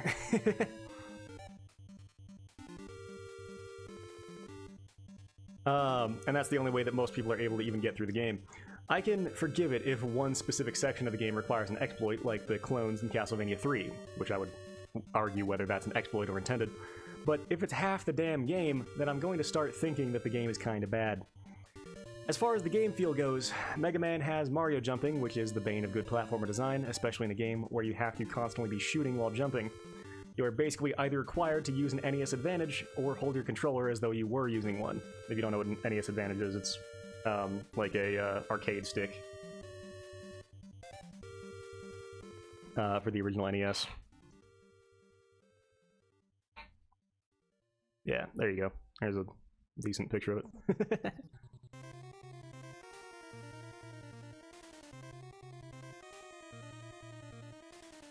Hey, what's up, Sahil? How are you? Why is POP2 Thrones not on this list? Because we haven't gotten to it alphabetically. Well, welcome in, sir. We'll be getting to 2 Thrones. Fear not. It will happen this stream. But at the moment, we're covering Mega Man. You're basically either required to use an NES advantage or hold your controller as though you were using one in order to make some stages playable. And as is nearly always the case in games with this awful control, that being Mario jumping, The level design never requires you to do small jumps, so the game would be vastly better without it. Of course, said Mario jumping combined with the insane lagginess would be enough to dumpster the game feel all on its own, but also, as I alluded to, Mega Man himself controls like a sack of manure. He has a ridiculous amount of momentum to his movement, which doesn't make much sense to me since he's a robot, but whatever. It completely ruins the feel of the game and gets taken to an absolutely comical level in Iceman stage. Can you tell? Iceman stage is the worst in the game yet. Gets taken to an absolutely comical level in Iceman stage, where you slide for a few hundred feet before being able to turn around. The extreme momentum also makes it so that the ubiquitous first-time player traps that the game throws at you are always unreactable. I mean, seriously, this is Beginner's Traps, the video game. You truly cannot beat this game with skill, it is all memorization, and that's a method of design so awful that even other NES games rarely fall into it to this degree. Mega Man's feet hitbox also feels really small, causing you to constantly fall off of platforms as you're trying to make a jump. I feel I should reiterate, as I've said multiple times in past streams, that I almost never fall off of platforms unintentionally in games. This is the first game I've played where it was such a problem. I was able to adjust to it somewhat, but again, the stages have so many incredibly precise jumps that it became an extreme annoyance having a foot hitbox that feels so unnatural. There's so many other issues too, like pausing the game to switch weapons will make you fall off of a ladder, and you also can't pause the game at all with the start button if you have a projectile from one of your weapons on screen. Again, I can deal with one or the other, but when the player character controls horribly and the stage design is torturous, you have truly crafted a unenjoyable experience. Finally, I have a bone to pick with the bosses.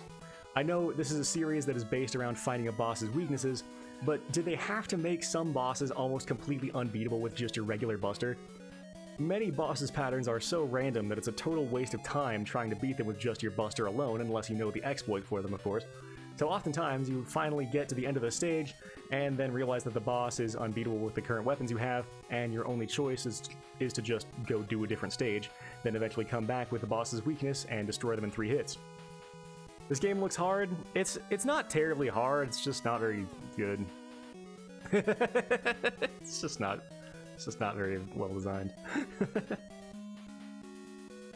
I guess it took me a while to complete because it was hard because it's not good. There's a big difference between hard and not good. Oh, there's the ice beam that stops them moving. Yeah.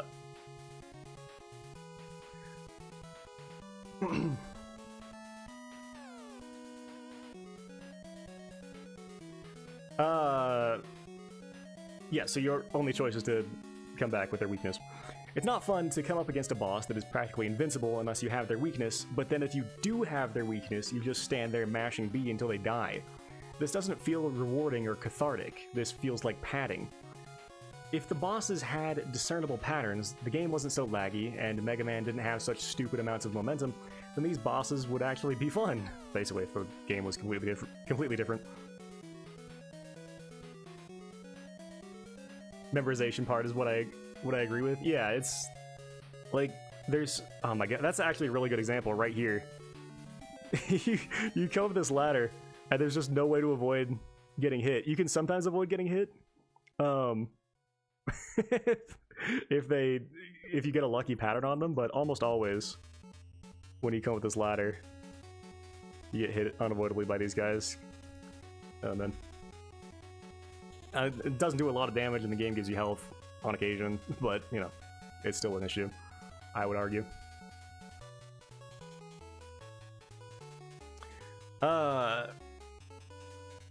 If the bosses had discernible patterns, the game wasn't so laggy, and Mega Man didn't have such stupid amounts of momentum, then these bosses would actually be fun. But at the moment, many bosses are far too difficult to beat with the buster, and then vastly too easy to beat with their weakness, making the bosses either frustrating or unsatisfying.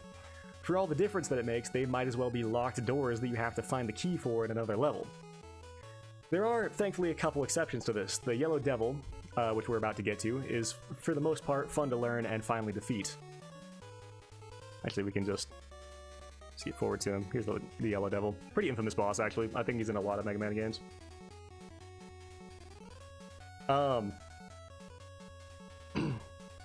The The Yellow Devil is for the most part fun to learn and finally defeat, even though the lag still makes it a bit inconsistent.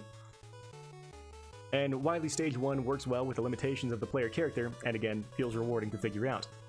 Unfortunately, with Stage 2 Wily, the sprite flicker is so bad that you can't even see what he's shooting at you.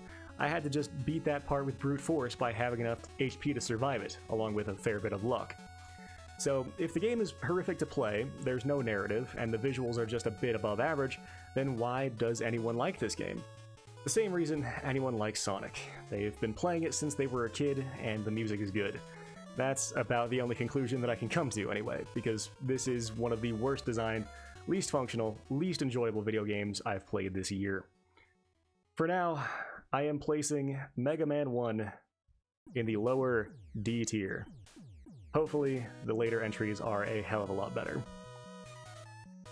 And on the big list...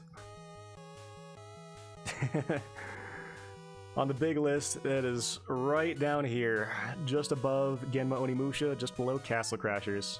And we had a spoiler there. We have a couple spoilers. Get the spoilers off of there.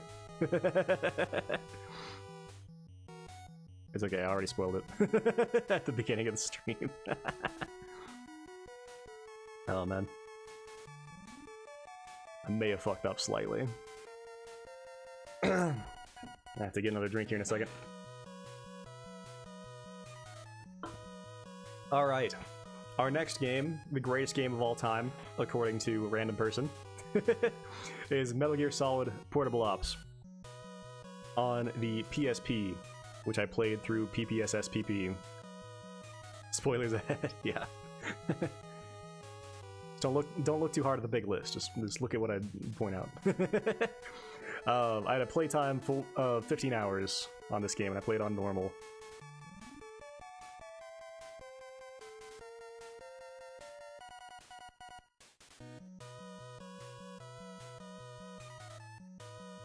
Let's get some sick gameplay rockin'.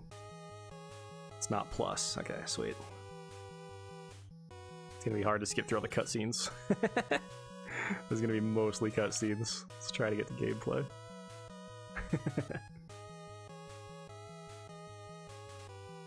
Nope, shit. You on my pad?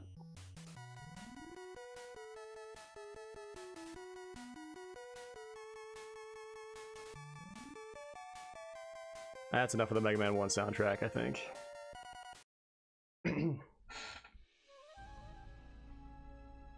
Oh, you can't lead with Calling to the Night. Come on now. Everyone's gonna think this soundtrack is better than it is. I love the commentary of that game, especially the Black Commander. Cunningham?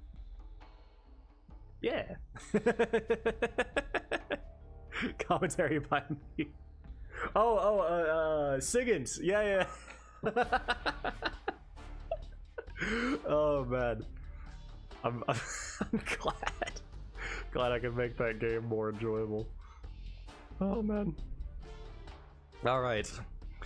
As I said during the playthrough, I had started Portable Ops off stream 7 years ago after I initially finished Snake Eater for the first time, but ended up putting it down after getting frustrated on a certain level and never picking it back up. Given that I played it such a long time ago, I only had vague memories of the game. Chief among what I remembered was that there was a lot of grinding, and that it played very similar to Snake Eater. The grinding I was far less used to at the time, but now that I'd played Peace Walker and V, I was a lot more accustomed to what the Big Boss era of games became after Snake Eater. I also didn't think I had actually gotten all that far in the game, so with those things in mind, I went into this playthrough with high hopes that Portable Ops would be better than I remembered.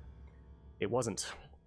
Firstly, I had actually quit the game on the final mission, and I can certainly see why I put the game down at that point, because said final mission is a never-ending deluge of annoying design choices.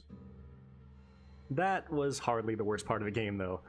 But before that, on a slightly positive note, the grinding isn't nearly as bad as I had remembered. Not only because most of it is optional, but I was completely missing a couple mechanics that made recruiting far quicker. Namely that you could haul 2 unconscious soldiers to a teammate in a box, call the codec frequency, and they would automatically take them back to the truck. Speaking of the codec, I know this is a Metal Gear game. Trust me, I've played 17 of the bastards. I know what they're like, but the codec is just non-fucking stop in this game. Roy Campbell can't go 3 minutes without calling you up to tell you a bunch of crap you already know. It's especially bad whenever you're entering a mission, and he'll brief you on the mission beforehand, then when you load into the mission 10 seconds later, he'll call you again to reiterate everything he just said, and this is a mandatory call.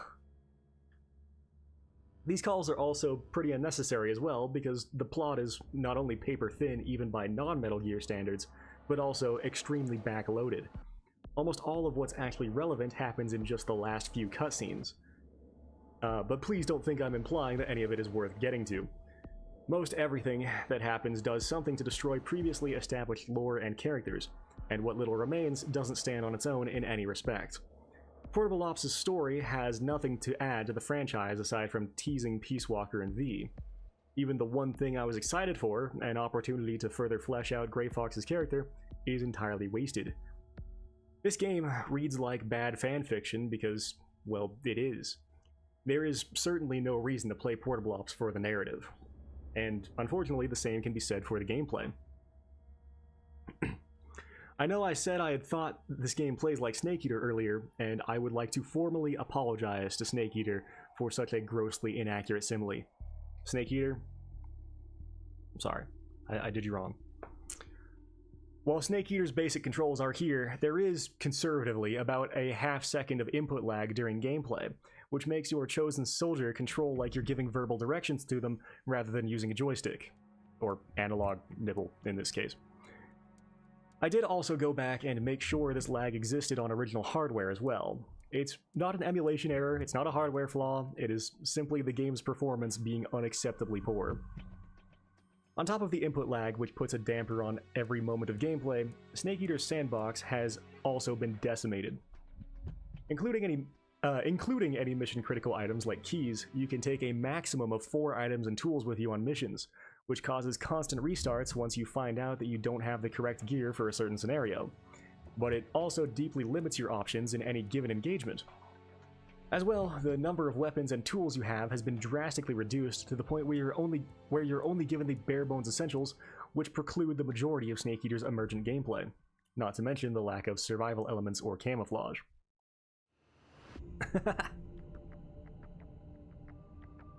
I really thought you'd quit Two Thrones, but I'm shocked to hear that you quit this game. Kind of looks easy to me.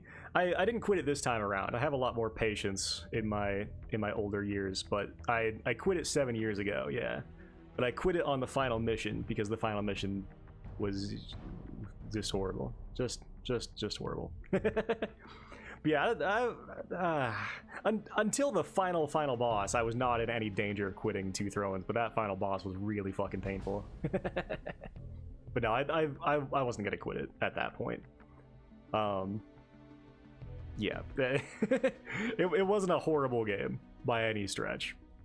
I mean, you'll see what ranking I give it, but there's far worse games out there. Yeah, I originally quit it 7 years ago, but I finished it this time around. Portable Ops, that is. If you were to compare this game's sandbox to Snake Eater's, then it would come up very short in every single way. Let's get forward a bit here.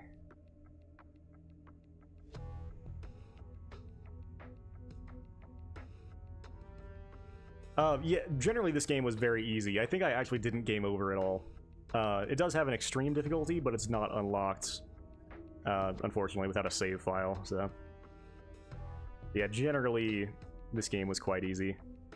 I think all of the Metal Gears on the normal difficulty are very easy, with maybe the exception of, like, Metal Gear Solid 1 is probably one of the harder ones on normal difficulty.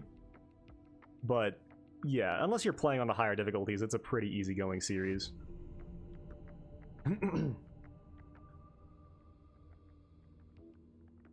That multiverse of madness, every Vizier fight is a pain in the ass. Yeah, he was a fucking pain in the ass in Sands of Time, too. Although, I think he was worse. I think he was worse in Two Thrones than he was in Sands of Time. Oh, man. Even calling this game a demo of Snake Eater's gameplay would frankly be insulting. This lack of gameplay options is also is only compounded by the level design and boss fights. On both counts, I feel confident in saying that the devs didn't even try. The final level was actually the outlier in this respect, because at least it felt like it was designed. Shittily designed, but designed nonetheless. Outside of that, the levels are some of the most unambitious I've ever seen put into a non-modern game. They feel more like placeholders rather than anything purpose-built to facilitate a gameplay loop. The same is true of the boss fights. There are 6 total, and one of those is the literal same boss twice with no alterations aside from the arena, so 5 real bosses. That is the fewest number of bosses in the entire Metal Gear series across every canon and non-canon game for every platform, with the exception of Metal Gear Survive and the N-Gage game. That is pathetic. And what's even worse, they're all terrible. Python, Null, and Gene don't have proper tells for when they're vulnerable, which makes their entire fights RNG nonsense. Not to mention, each of them have only a couple of attacks that they endlessly spam. Cunningham is a pathetic bullet sponge who barely fights back and only poses any threat due to the input lag and terrible camera. Then Rasha is probably the best of the bunch, especially because you have Tara Strong talking shit to you in her husky voice. But even then, it's just an annoying bullet sponge that only has 3 simple to dodge attacks. I'm gonna say it. People won't like it, but I don't care. I'm gonna say it. Peace Walker's bosses are better than this. That's how low we've sunk. Truly, the only redeeming feature of this game is the solid soundtrack. But if you want to listen to that, you should do so while playing or doing anything else. I've played worse games than Portable Ops. Hell, I've played way worse Metal Gears, that's for certain.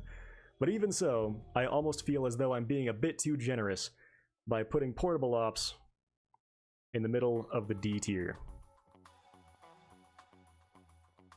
And in the large list, which we're not going to pay too much attention to,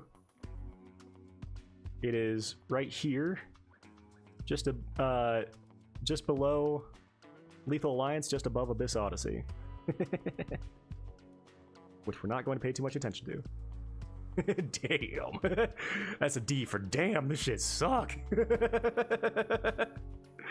Oh man. Yeah, it was not fun.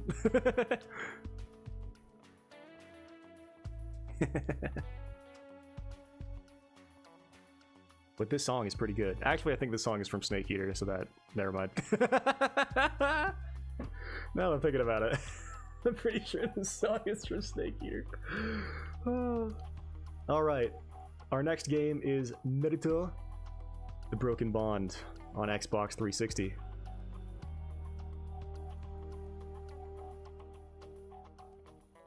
Which I played on normal or Chuunin difficulty.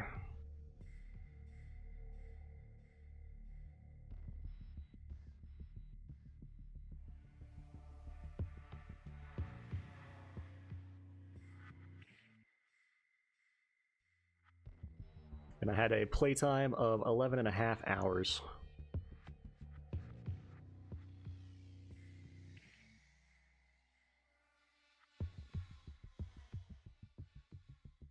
And this is where the stream gets copyright struck.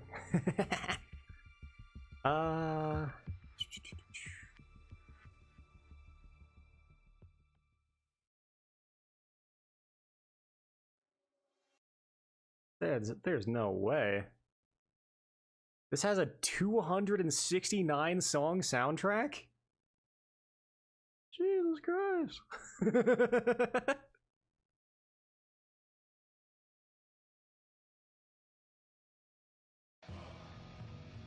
That is pretty nuts. And hopefully it doesn't take down the stream because of the music. This game doesn't seem retro to me. I mean, it depends on how you count retro. This game is on the 360. The 360, I'm sorry to say, came out 21 years ago.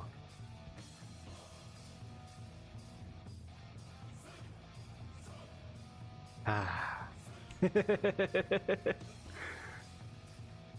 21 years ago. Fuck, I'm old. I think we can count the 360 and PS3 as retro by now. We're actually about to enter the 10th generation of consoles. it looks very good. It does. Yeah, and especially like the art style helps it stand the test of time for sure. It's a good looking game. Although there are plenty of far better looking Naruto games on the 360 with the Ultimate Ninja series. Alright, well, Sahil, please let me know if it takes down the stream, because this is copyrighted music. I would appreciate it. Alright. So, the Broken Bond improves on a lot of what Rise of a Ninja did. While it retains the same basic structure, which means that a lot of the game is just doing inane side quests, they don't feel nearly as necessary to complete this time around. You also have a lot more playable characters which you can switch between on the fly and need to use in certain story scenarios and to complete various puzzles, including Neji, Choji, Shikamaru, and Chiba, along with some playable cameos of Jiraiya and Rock Lee. Thankfully, after a battle you can heal all of your squad mates at once, which leads to one of my favorite animations in the game.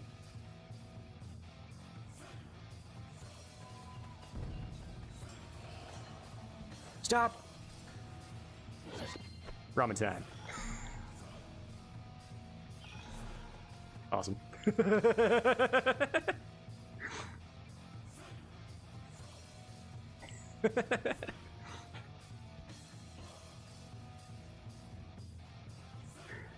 There's also this cool sequence where you get to run through the trees like a ninja, which is made even more awesome when you have a full crew doing it with you. And this one here.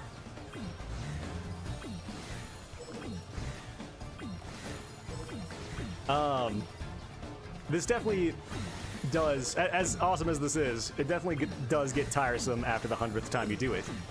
Well, more like the 10th. It's still cool, but I really wish you had the opportunity to skip the ones you've already mastered. Plus, they could really use a few more palettes to give these sections some variety.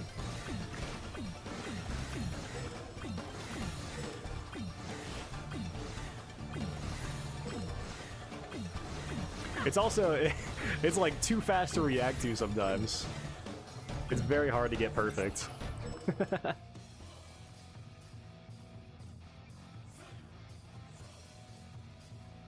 don't know why we're staying on this song for so long. Hold on.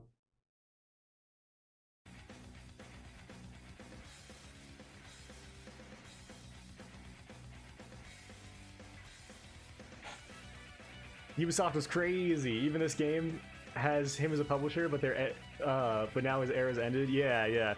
I don't know what Ubisoft studio made this game. Actually, I want to say it was Montreal, but let's see. It was Montreal. It was their main studio. So, yeah. I mean, they were killing it in the 2000s. They really were. But yep, their time has passed, unfortunately. Their time has definitely passed. Broken Bond is also a noticeably prettier game than its predecessor as well, and they got all of the anime's voice actors this time around, so you don't have any weird standouts like Jiraiya that take you out of the experience. It does still have its issues though.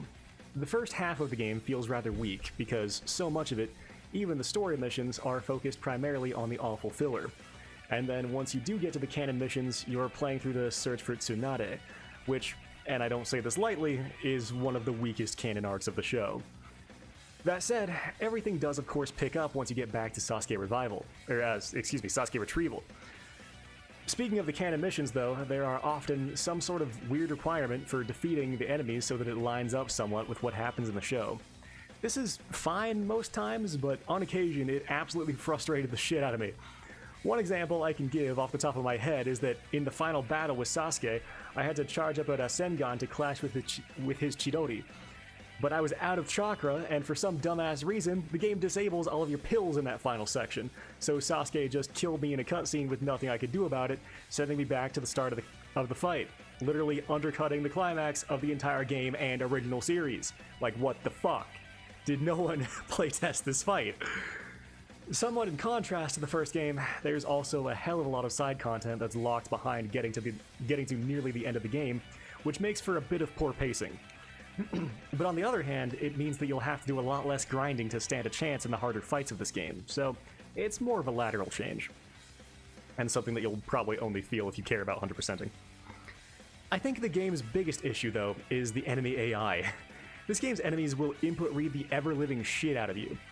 It's not Mortal Kombat 2 levels, but it got so annoying toward the end of the game. Thankfully, the game is still on the easy side, so it doesn't make the later fights unplayable by any means, just really unenjoyable. The Broken Bond is overall an improvement on its predecessor, if only because it has a lot more and more varied content.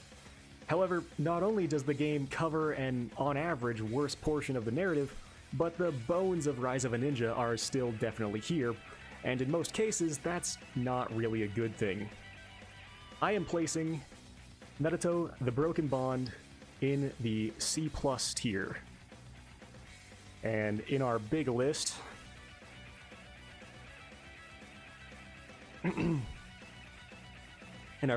it is right above Gun, right below Call of Duty United Offensive. And let's stop the soundtrack and check if the stream is still up.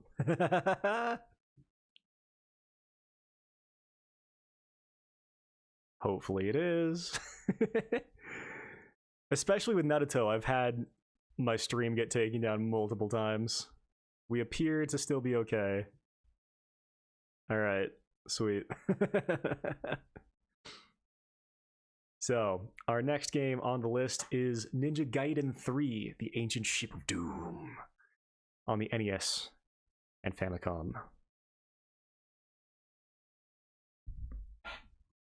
Yep.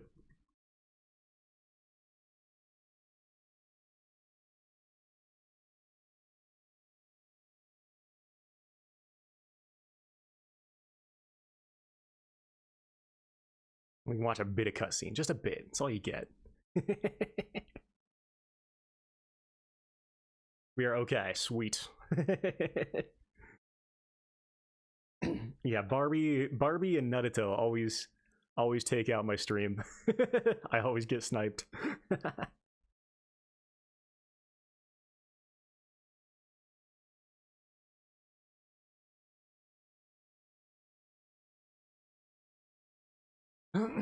Excuse me.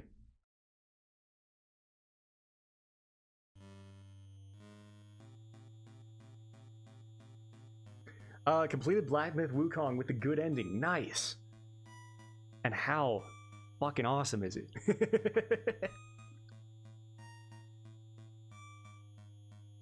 Did Sun Wukong finally become not a monkey or something? I don't know. I don't know what happens at the end.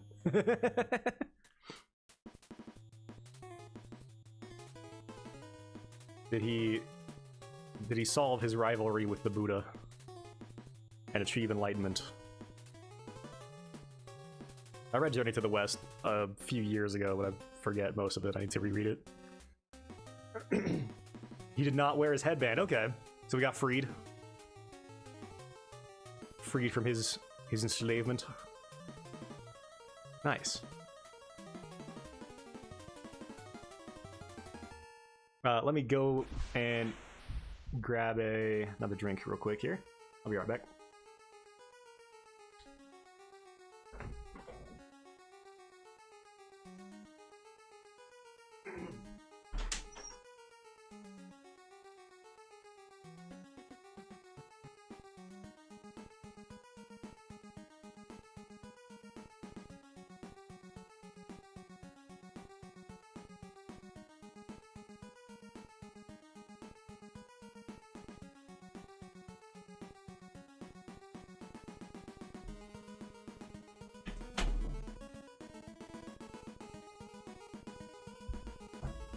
Alrighty.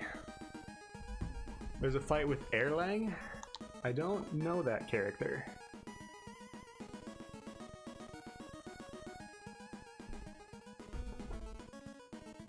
I'm not aware of that character. It's been a minute. I forget most of it. And it was a long book.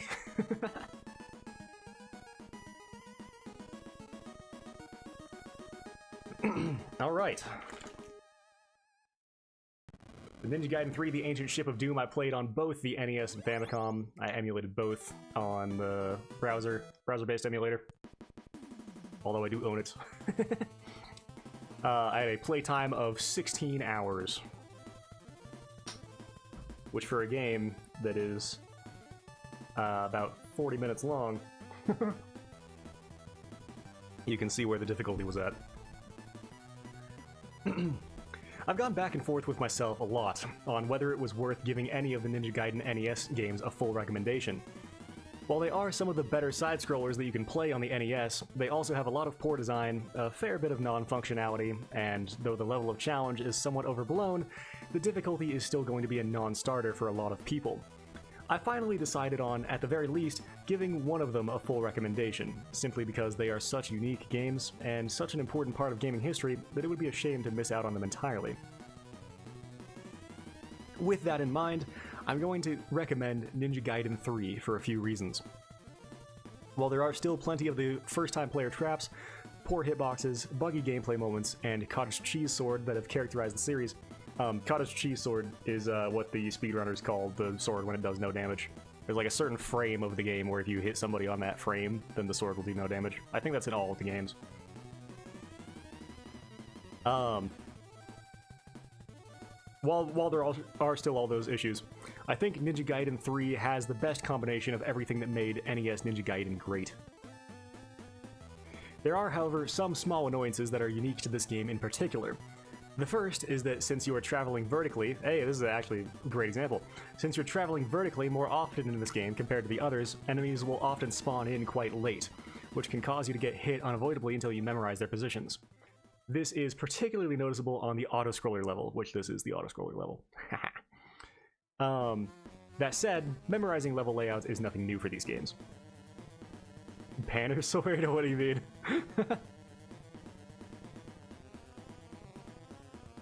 I don't get that reference.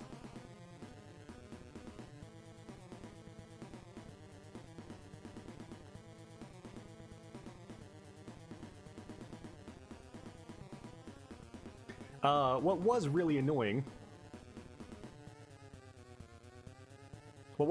me though is that this game has a bug where sometimes you'll press attack once and then Ryu will swing once in the air, but then again once you land without you pressing attack.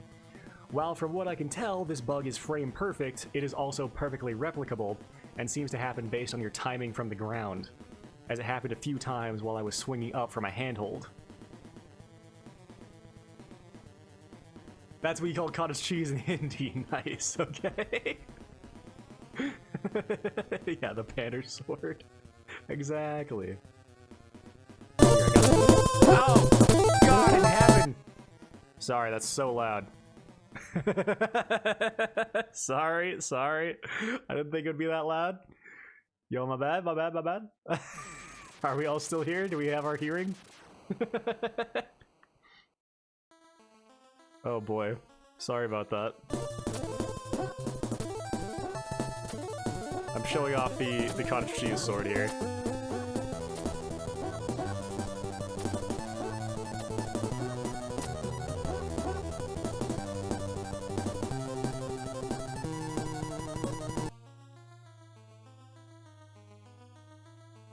I'm showing off the double hits. So oftentimes when you press attack once, it will attack twice without you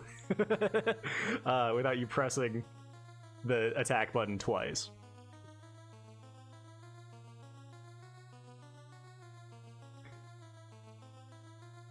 This sounds like a bug that wouldn't come up very often because it is frame perfect. Problem is that it happens when you're falling and at the exact height where it feels natural to hit the power-up bubbles, meaning that this was happening to me all the damn time during my playthrough. And like, I'm sure people thought I was making it up or like I was fucking up the controls or something, but I have proven it definitively. Get fucked, Ninja Gaiden community. Oh man, I'm sure they probably know about it. It was happening to me all the damn time during my playthrough until I figured out exactly how it was happening and then rooted around it. So depending on your playstyle, this is a bug that you'll hardly ever notice, or one that, in my case, severely hampered the game feel for the majority of my playthrough. Those problems aside, though, in Ninja Gaiden 3, the level design, bosses, music, and aesthetics are all the peak of what Tecmo achieved during the trilogy. While I miss the wall bouncing, plus the coherency and ambition of the storytelling in the first game, and I miss the shadow clones and the more frequent and varied environmental obstacles of the second, Ninja Gaiden 3 also has a few of its own innovations. In particular, the sword extension power is an excellent addition. It makes the Dragon Sword feel vastly more consistent, and gives you a much easier timing window, so you really enjoy it while you have it, and then thoroughly miss it when you don't. I think this is generally a much better feeling power-up than the Shadow Clones in Ninja Gaiden 2, which outside of bosses were very difficult to utilize properly, especially because of the constant sprite flicker, along with having inconsistent rules for how they operate. Plus, they could sometimes feel like a bit of a debuff during the levels where they add to the already significant amount of screen clutter. I also really like that they brought back the ability to slice most of the bullets in the game. That was a huge part of the first game's cool factor. That, along with adding in the ability to climb up, or climb on and flip up through certain objects, means that this version of Ryu feels like his ultimate iteration. I just really wish they had never put in the ability to climb every wall. The wall bouncing was such a badass move that flowed incredibly well, especially compared to the other contemporary games like NES Batman or Strider. And that's not to say, like, it's bad in the other games, just, like, Batman is a much more, ponderous character than Ryu, so it makes sense for that game, but, well, in NES Strider, I think it's just shit, but in NES Batman, it actually works well and makes sense. I'm just saying. It's very cool to be like, you go up to the wall and go, alright, I'm up there. That's one of the only games where you can do that. Aside from Ninja Gaiden Black, actually, for that matter. Let's see here. What is almost certainly this game's greatest addition, however, is that you can now see what is inside of the bubbles before you hit them. This is such an absurdly good quality of life change that I'm sad it was never implemented in the NES Castlevania games, as it would make both of those already stellar games even closer to perfect. I mean, really, this innovation alone ups the playability of Ninja Gaiden 3 significantly compared to its forebears. Ninja Hattori? What does Hattori mean? Is that Gaiden? Gaiden means side story in Japanese.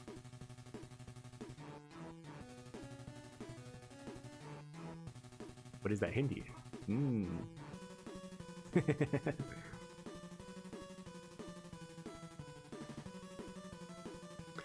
This is also the only game where I feel like Tecmo has nailed the balance of the bosses.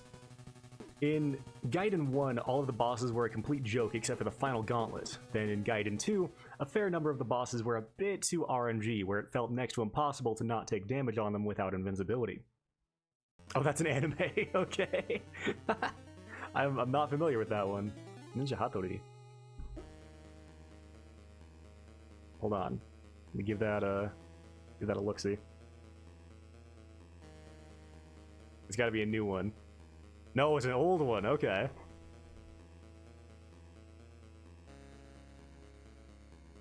Ninja Hattori-kun. Very old one, wow. Yeah, I haven't heard of this. I haven't seen much anime pre-80s, really. Oh, but there was a 2013 series, too. Okay. Yeah, I had never heard of that. It looks very strange. But very charming. It's one of the classics, yeah. For sure. Let's see here, where was I? 3 hits a good balance where the bosses are still a bit on the simple side, but they have rewarding patterns to learn and don't have a crazy amount of randomness. Ninja Gaiden 3 also has the overall best level design of the trilogy. Even compared to the second game, these levels really reward proper routing, and you can't just bullshit your way through them. Again, Ninja Gaiden 1's levels were mostly a joke until Stage 5, and while NG2 was a bit better in that respect, here I felt like I really had to sit down learn each level, figure out how I was going to get through, and then become consistent at the execution. Which sort of brings me to my last point. If you're only going to play one NES Ninja Gaiden, then this should be the one, because, for lack of a better term, this is the most Ninja Gaiden-y. By which I mean that it is by far the hardest one. And I would argue that this is the sole game in the trilogy that actually earns the series' reputation for being extremely difficult. I would estimate that the first two games are about the same level of challenge, as they each took me 5 hours to beat. If that's the metric we're going by, then Ninja Gaiden 3 is half again as hard as both of its predecessors combined, given that it took me 16 hours to finally finish. Among colloquial NES enjoyers, NG3 doesn't have the reputation of being far more difficult than the first two games, but I'd wager that's because most players give up before they even get to it. Among the people that have actually played all three games, there is a universal consensus that 3 is by far the hardest in the trilogy. So if you're looking to get the true Ninja Gaiden experience, this is the game to go with. It should be noted that the Famicom version of the game is significantly easier, more in line with the first two games. So that is an option if you want to go that route, but where's the fun in that? Also, the level design of the NES version is just so tight that it would be a shame to miss out on it, frankly. The Famicom version was disappointingly easy, I would even say. Right, I pretty much just breezed through the whole thing.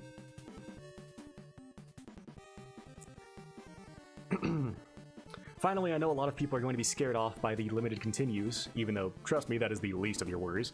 Restarting the game hardly even registered for me after a certain point. But if that is the thing to put you off of this game, then there is a code that gives you 99 continues. And if you can't beat the game with 500 lives, well, you really don't deserve to, now do ya? I am putting Ninja Gaiden 3, the Ancient Ship of Doom, in the lower A tier.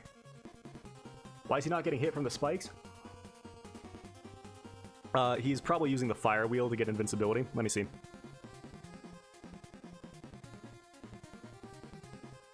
Yeah, so this fire wheel power-up just makes you completely invincible, and then it damages anything you hit. So it's very rare to get in the game, but a lot of the people that speedrun this game try to keep it for as long as they can, because it gives you invincibility and you can just kind of walk through things. Before the fire wheel? Let's see. Nope, sorry.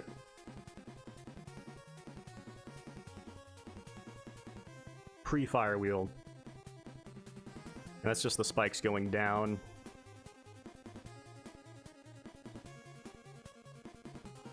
Before this portion,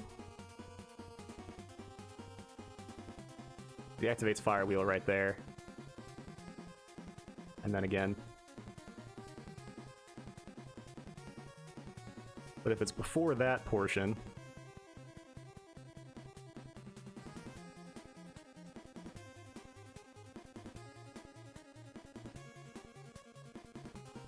and it looks like he's just avoiding them.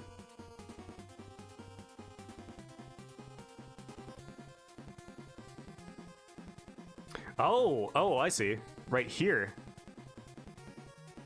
Here's what happened. So he actually, I'm not sure if intentionally or not, but he got damaged by running into this ninja, which gave him iframes to damage boost through the spikes here. Because the spikes do 6 pegs of damage. They do the most damage in the game. Yeah, so that's what he did. He took damage from that guy in order to not take more damage. Got the advanced strats. And he did the same thing right there, although I think he just fucked up. And there's the fire wheel again. Yeah. We smart. We loyal. Why is he shooting those so slow? I feel like those bullets come way faster than that. Huh. Weird. Regardless. That is the end of the Ninja Gaiden 3 review. Oh, in the big list here, Ninja Gaiden 3 is right here, just above Jackal, just below the Typing of the Dead. The Typing of the Dead.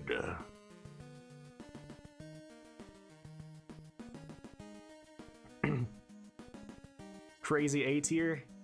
Absolutely. I'm incredibly choosy with my S tier, but I'm still pretty darn choosy with my A tier. I don't just let anything in there.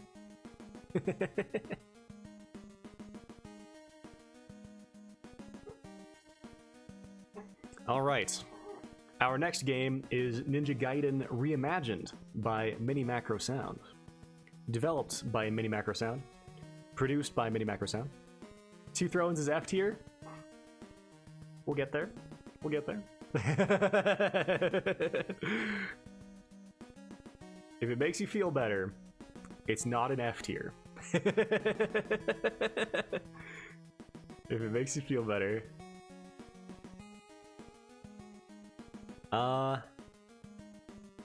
Yes. And I guess we can just use my gameplay for this, because I played the game on stream. That makes sense, right?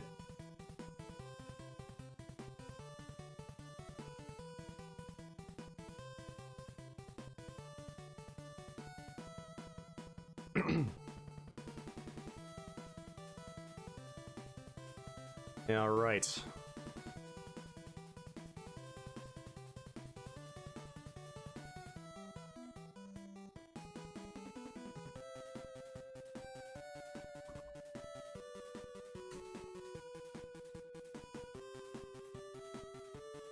Here we are.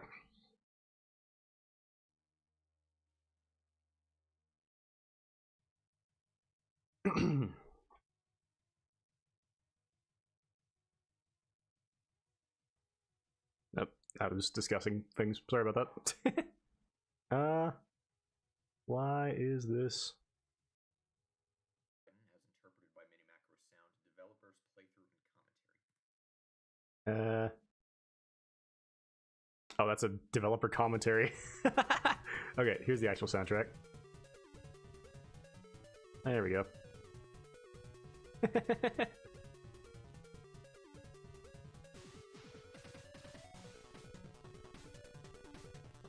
Yeah, it's crazy that this guy just happened to play the same game as me this year. That's odd. Although he has his hair down and I have my hair in a ponytail.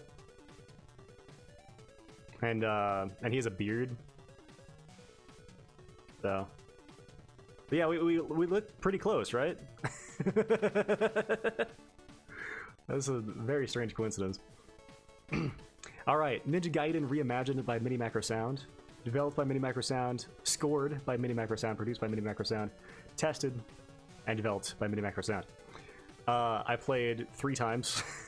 Played it on PC with a initial playtime of 2.5 hours. I once again said everything I have to say about Ninja Gaiden. I guess I wrote this after Primal. I once again said everything I have to say about Ninja Gaiden Remastered during the stream, but if you missed that, I'll quickly go over it again here. The gameplay, with the exception of the bosses, I generally found to be inferior to the original.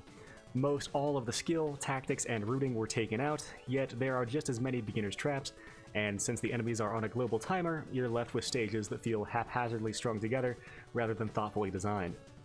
The few new additions to the gameplay I don't find to be very compelling either. They either slow down the pace or have no reason to exist, especially in a game of this type.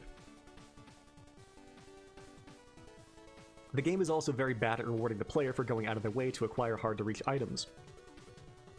Some more nitpicky things are that the wall bouncing was entirely taken out, the fire wheel no longer has a sound effect, the stage 4 boss is made far too easy when you can hit both frogs, and finally the slash hitbox is far too weighted in the player's favor.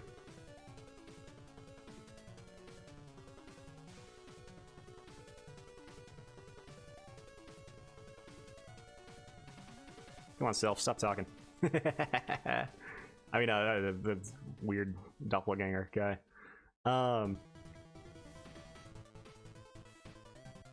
Let's see here. Thankfully, they didn't take out the down slash though, and it's still useful even outside of speedrunning in order to collect Ninpo energy. There is also a way to distinguish between bubbles that give you energy versus those that drop weapons, which is a nice gameplay improvement that we saw in Ninja Gaiden 3, though it is better implemented there. Visually, there have been some upgrades, but the game is far less visually cohesive, and fails to properly emulate perspective and depth perception, which not only looks bad, but hurts the gameplay. Some of the animations also look much worse than the original, like the Hawk and Red Shuriken. Probably the biggest missed opportunity of the entire project, however, is that the cutscenes are almost entirely unaltered. There are a few things that were improved here and there, like the really good-looking projector effect during Foster's briefing, but it's pretty much just a shot-for-shot reconstruction of the original cutscenes. Finally, the soundtrack, which seemed to be MiniMacro Sound's primary focus, is pretty good, but it loses the same punchiness that the NES original boasted. Some tracks are better, some are worse, and some are newly added to reduce the number of repeats. Going with my gut, I still prefer the NES soundtrack, even with the expansions. Overall, this is certainly not bad for a mostly one-man project, but it is a downgrade from the original in most ways that count. And while the original was ripe with opportunities for improvement, they were mostly ignored, while also losing a lot of what made the game special in the first place. I'm putting Ninja Gaiden, as reimagined by MiniMacro Sound, in the lower C tier. In our big list, it is right here, just above Cyber Chase, just below Metal Gear on NES.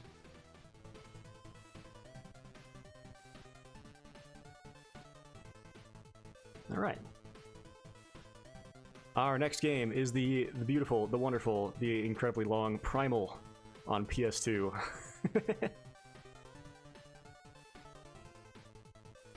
Good old Primal.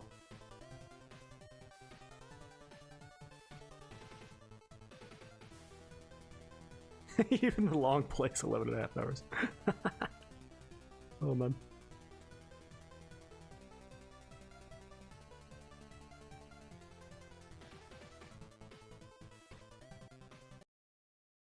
Alright.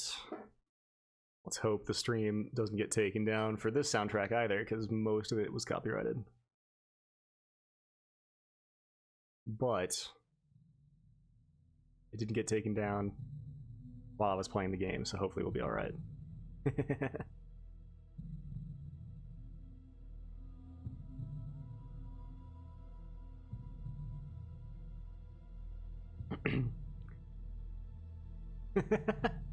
I got the spoilers and also have a test tomorrow, so gotta study. Have a good one. You as well, Sahil. I appreciate you stopping by. Good luck on your test. Study well, sleep well, and I'm sure you'll do great. And yes, this is the game with the dog saying, no? Are you going to fail that test tomorrow, Sahil? No? Oh man. Have a good one, sir. Yeah, you got the spoilers, dang it.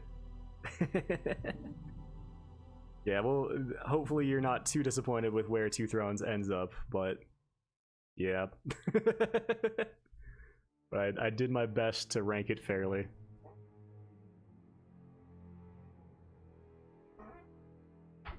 As I always try to. Alright. Primal on PS2. I had a playtime of 23 hours. The people who were there for the live streams have probably heard me say my piece on this game more than enough. Sorry, random person. So I'll try and quickly reiterate everything. It's acceptable. Buffalo is great. What?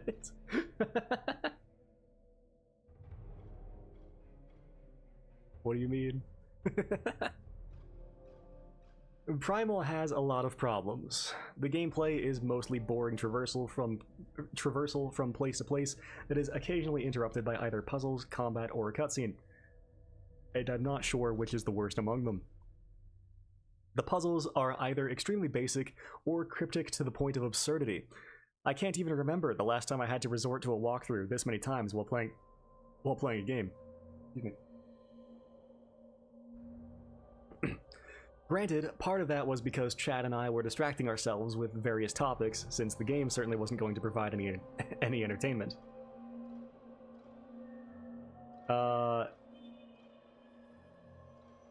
Yeah. So that's a reference to Angry Video Game Nerds theme song. If you don't know who that is, he's a very famous YouTuber throughout most of the 2000s.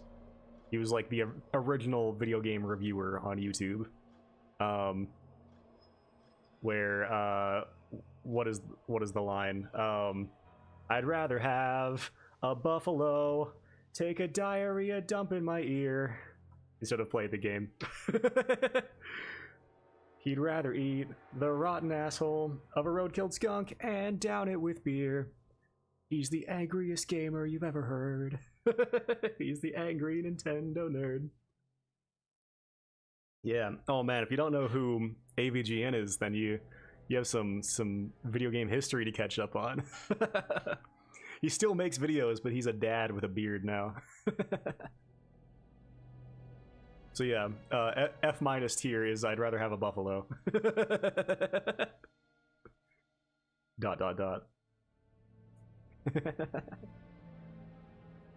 But no, it won't be there either.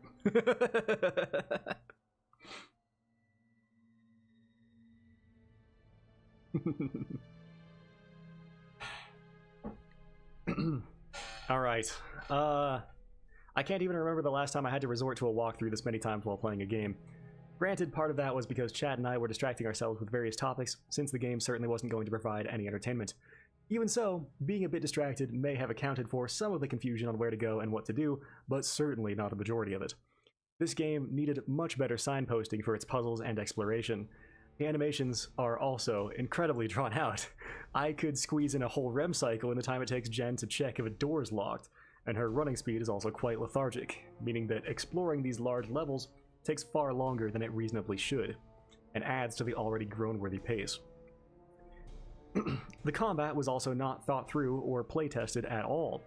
You are constantly surrounded by a multitude of enemies, but you can only focus on one enemy at a time, and unlike, say, Hellblade: Senua's Sacrifice, you have no control over which enemy your lock-on switches to. You have no crowd control until the final world, and you have no real method of dodging, only a parry. This combat system was tailor-made for 1v1 combat, and sometimes, at least in the earlier levels, the AI will actually let you do that. But the further you get into the game, the more aggressive the enemies get, and eventually they will start surrounding you and pounding you into the ground, with nothing you can do about it. The combat very rarely got too tough, but it was extremely annoying having to kite enemies around and use hit-and-run tactics just to try and survive, because none of the devs decided to actually test to see if their combat system was functional. Speaking of, the parry, your only means of defense, oftentimes just flat-out refuses to work. This especially came to a head during a boss fight in the fourth world where the parry was utterly broken, and nearly all of my attacks were so sluggish that all I could do was trade a hit and then get true comboed to death. This boss was busted to the point where I stopped trying to parry altogether and had chat look up an exploit to beat the fight. And chat specifically being random person, thank you. As if the combat itself wasn't bad enough, the camera will of course be doing everything it can to fight you and ensure that you can't see during this entire process. I have a history lesson that I have to attend to. Yeah, have a good one, Sahil. Have a good night.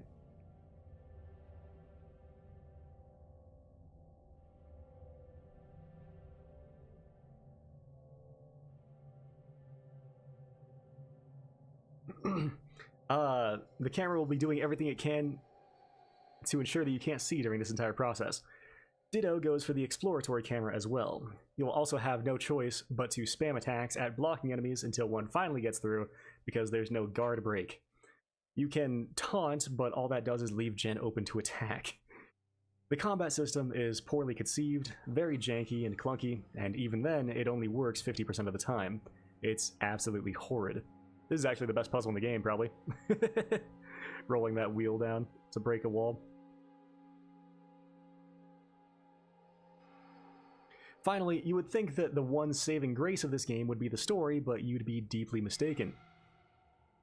Jen is just an everyday emo girl who gets caught up in a conflict between beyond her understanding. You need to travel to 4 worlds and try and restore the balance between order and chaos, and you are accompanied by the petite gargoyle Scree, who provides a bit of backstory to each world. and also has his own abilities to help you progress. The story is incredibly basic fantasy fare, with almost zero effort put into fleshing out each world. Each of the 4 realms merely has a small problem for us to solve, be it thwarting a coup, restarting some filters, murdering the aristocracy, or thwarting another coup. Even though the game is filled to the brim with dialogue, almost none of it is used for world building or fleshing out the wider plot. The narrative also gives the game away rather quickly. The quote-unquote foreshadowing is so heavy-handed that you might as well just scream the plot twist in my face instead. That said, even the very basic narrative that I had made up in my own head based on said foreshadowing was far more interesting and in-depth than what the game actually followed through on. Like I said, incredibly underdeveloped fantasy fare. Instead of the plot, the majority of the game's dialogue is spent fleshing out the relationship between Jen and Scree. It sometimes does a good job of this, but their dynamic isn't near interesting enough to hold your attention alone, especially for the lengthy runtime. The only payoff that this relationship even gets in the end is that they fake kill off Scree for all of 10 seconds before he's revealed to be alive. This banal story also isn't helped by Jen's voice actress sounding like she's perpetually higher than a kite. Despite the voice of Jen being a decently accomplished film and television actress, I don't know if I can recall a single line of hers in the whole game that was delivered with an ounce of passion. And even dry wit, which is the one emotion she did seem somewhat capable of, still failed to land the majority of the time.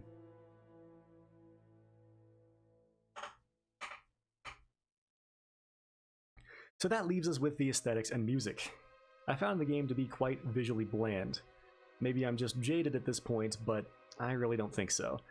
Not one of the realms we traveled to gave me a sense of awe or wonder, and the visuals of each level mostly faded into the background as I explored. We can take a look at all 4 of the worlds real quick. You just need to look at them for about 3 seconds and you'll get the idea.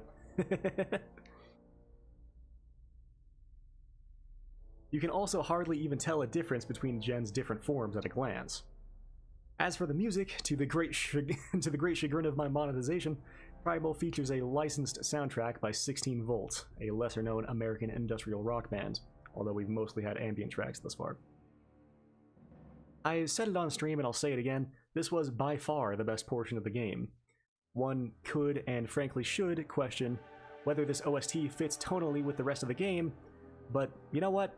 I'm just gonna give this one to Primal because, well, it needs a win. Primal is a game that chucked just about everything it could at the wall, and absolutely none of it stuck. It's unengaging in just about every way a game could be. The length of the game far outstrips the depth of its mechanics. Way too much time is spent on sleep-inducing traversal and unrewarding exploration. The story is elementary and drawn out. The combat system is broken and frustrating. The characters are one note and mostly bereft of charm. The puzzles are either too basic or too obscure, and at the end of the day, it's just a boring as fuck game. I am putting Primal in the D- tier on our big list. It is at the very bottom of the D tier.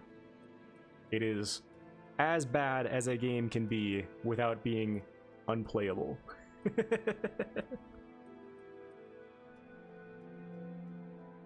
So there you go. Disgaea 4 or Jack 2? You're seeing it right there, my man. You're seeing it right there. Oh man. Yeah. Yeah, I mean, this is rigged. At the end of the day, Disgaea 4 is horrible, but I hate Jack 2. I don't hate Disgaea 4.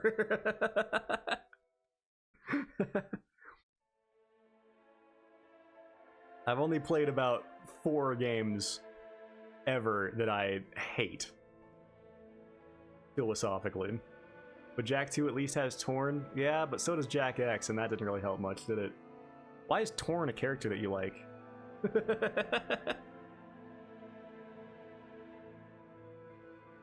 are like out of all the characters in the Jak and Daxter series. Oh, but he's in the he's in the game, yeah. Kira isn't. So there's that. Well, she's in a bit of Jak 2, not much. She's not in Jak 3 at all. Oh man. Welcome in, Riley. Welcome to our ranking video. If you would like to see where we are at thus far, there we go. Not a whole lot of fantastic stuff. We have Ninja Gaiden 3 on NES, Far Cry 1, Beyond Good and Evil, Arkham Origins, Naruto the Broken Bond, Crash 2, Ninja Gaiden as interpreted by MiniMacro Sound, Metal Gear Solid Portable Ops, Mega Man 1 on NES, Primal, Disgaea 4. The only characters I actually like outside of Jak and Daxter, Ashlyn. Well, you didn't even spell Ashlyn right, so I guess fucking I really like that character. Didn't even spell Kira right either. Fucking god. Fake Jak and Daxter fan, honestly.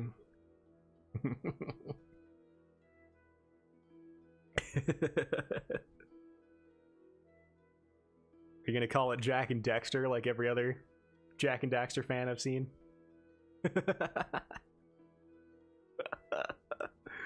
Oh man. Oh, Sahil left just before we got to it. That's alright. Yeah. Hey, I mean, Jak 1's like playable-ish. Pretty playable. I think in the big list, I have it like pretty smack dab in the middle of the C tier at the moment. It's playable. It qualifies as a video game, which Jak X does not. Oh man. All right. Prince of Persia. The Two Thrones. Which I unfortunately, once again, had to emulate.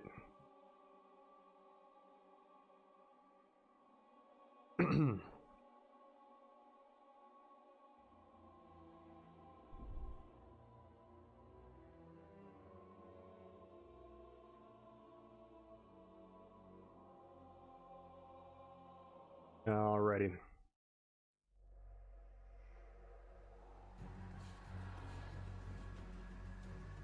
Ah, what a song, what a banger. Prince of Persia: The Two Thrones I played on PCSX2 with a playtime of 12 hours. After Ubisoft Montreal unexpectedly managed to take Sands of Time and turn its sequel into something actually good, I was excited to step into the final entry in the trilogy and see how they were going to wrap everything up and improve upon what Warrior Within accomplished. Unfortunately, however, The Two Thrones is a step backward from Warrior Within in just about every way it could have managed. The combat feels much closer to Sands of Time than its more immediate predecessor, with horrible targeting, combos that rarely go off, as well as the removal of several integral moves such as parrying, which was essential to your toolkit in the previous two games. On top of that, several of your moves are useless because they never hit anything. They clearly copy-pasted the animations from Warrior Within, but didn't account for your much smaller weapon, so integral moves like vaulting over an enemy and slashing them, or rolling to the side into a slash will basically always flat-out whiff. How did no one find this in playtesting? Well, they probably didn't have any. You also have no iframes for key actions like vaulting over an enemy or rolling, meaning that you frequently get hit with nothing you can do about it. This is especially true for the insane amount of buffering your combos have, where the Prince will be sure to do everything you pressed on the controller 5 seconds ago, rather than anything you need to accomplish in the moment. Even Dark Souls will buffer 1 or 2 actions tops, but the Prince will be sure to do... But the Prince will do entire combos outside of your control, which will happen frequently because putting in the inputs as quickly as possible is usually the only method of getting the combos to work. Combine that with the agile, very quick enemies that love to dodge or strafe out of the way, and you'll constantly be swinging at the open air for seconds at a time, while the enemies have all the time in the world to load up attacks towards your predisposed tuks. Time which they will have ample opportunity to utilize, since most of their attacks are lightning quick. Your only means of defense is a block, but whether or not it actually works is seemingly random. I could never determine any consistent rules for how it operated. Enemies would sometimes get blocked, they'd sometimes break my posture, they'd sometimes have unblockable attacks. None of it made any sense. I couldn't figure it out, frankly. I could never determine any consistent rules for how it operated. Basically, the combat is such nonsensical trash that it forces you to either rely on stealth or spam your overpowered Dagger of Time powers for the entire game. Said powers won't stop you from being hit, with nothing you can do about it, but they at least allow you to output some serious damage with relative impunity. Honestly, even Sands of Time's combat, which I tore to ribbons in 2004, might be an upgrade to this game. At the very least, though, this game's camera is mercifully a hell of a lot better than Sands of Time's, since it isn't constantly switching angles during battles. That is, of course, with the exception of the boss fights. The camera is so fucking bad during the bosses that it makes nearly every single one of them completely atrocious. During the fight with the Klompa, which definitely sounds like a Donkey Kong Country enemy. During the fight with the Klompa, you're trying to stay behind him so that you can hit him in the ankles and avoid his strikes, but your attacks are insanely buffered. Your attacks are insanely buffered, the camera switches angles multiple times a second for seemingly no reason, and the boss itself also moves all over the damn place. So it's just complete RNG whether or not you can hit him without taking damage, and many of his attacks insta-kill you. In the penultimate boss against two warriors, you have to wear one of them down with multiple attacks until the other comes in and swings at you, then you dodge out of the way. But if the prince actually dodges the direction you press on the controller, which is unlikely because the camera switches so much that it constantly throws off your targeting and dodges, there's a good chance the prince will get body blocked by the dude you just had stun locked, and you'll get hit anyway. But even if you get a successful dodge off, it's still half impossible to put any damage on the now vulnerable enemy, since the game refuses to target him, and his butt buddy puppy guards the shit out of him. Jesus, I can't speak.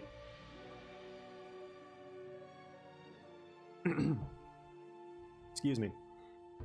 To make things worse, you'll almost certainly have to do this fight with zero sand, since there's a chariot section right beforehand. Finally, there's the final boss. In the first phase, you can't block any of his attacks, and his attacks come out too quickly to dodge, especially with your buffered combos, meaning that the only way to survive is to try and put damage on him to stunlock him before he can attack. But he's constantly dodging backward out of the way, and sometimes your moves close the gap with him, and sometimes they don't. Literally just spam attacks and pray, because this is about as RNG as gaming gets. Then once you damage him enough, he'll back off and start to throw pillars at you. Mechanically, this section is mostly fine, but visually it's horrible. The perspective is so poorly conveyed. Here, we can just watch this boss fight since I'm talking about it. The spoilers for the final boss. I'm about to show the final boss. Okay. About to show him. Currently showing him.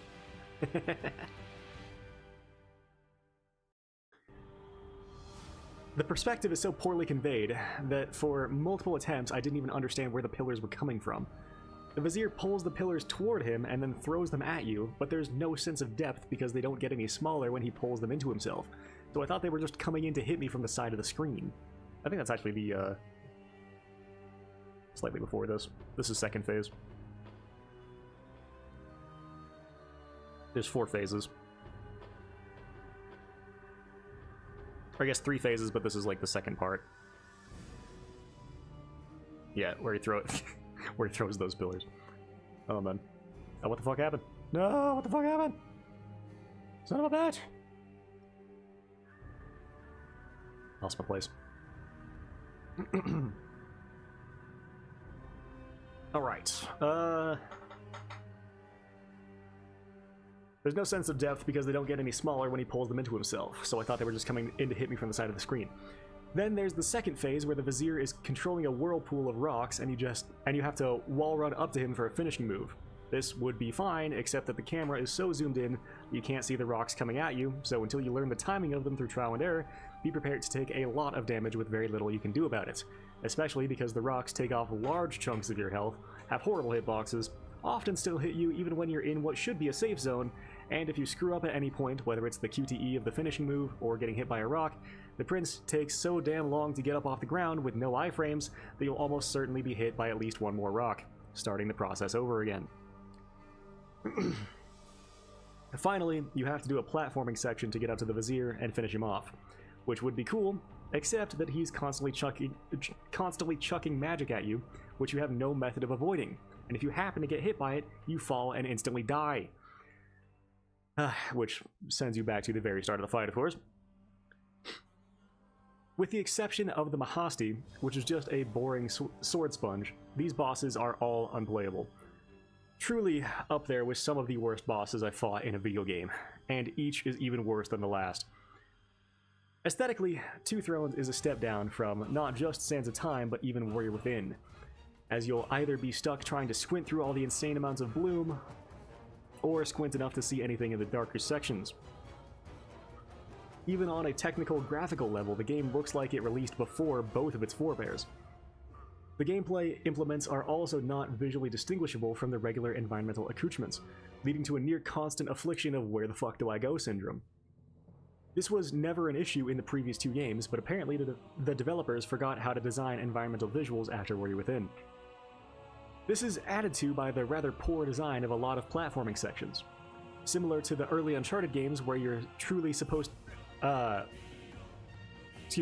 Similar to the early Uncharted games, where you're truly supposed to go often seems impossible to actually pull off, versus the multiple other more viable looking options, all of which lead to your death. Speaking of the platforming, we have once again returned to the trivially simple platforming sequences of Sands of Time. While you are thankfully hurried along during some of the platforming sections due to the limited time before the Dark Prince's life drains to zero, these portions lack the intensity of the Dahaka chases, and ironically get easier as the game goes on, since the developers didn't want to make them impossible for players that hadn't acquired any health upgrades. Again, similar to Sands of Time, the platforming sections are still so basic that they almost never provide any tension or even hold your attention, and mostly serve to provide frustration when the controls refuse to work or when you can't figure out what the hell you're supposed to do, which were both frequent occurrences. Blah. We'll get to that point. Get to that point where I can't speak for shit. My apologies.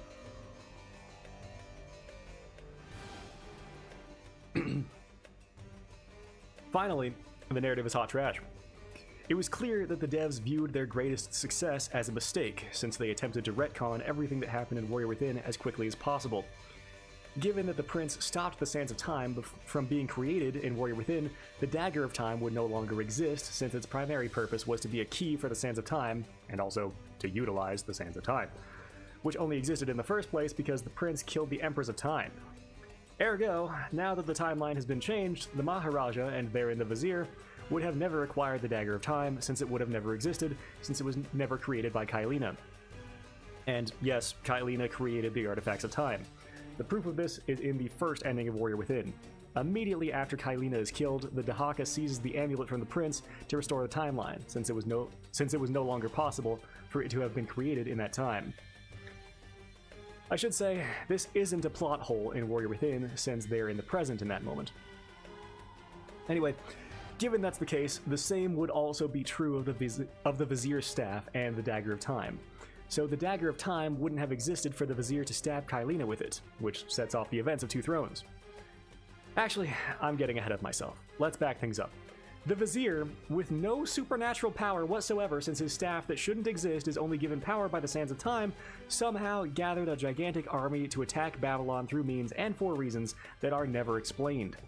It's assumed that he somehow just knew Kailina would be here for him to kill and become immortal since his staff allowed him to see into the future. But again, that staff shouldn't even exist, and even if it did, it wouldn't have sand in it to give the Vizier a premonition anyway.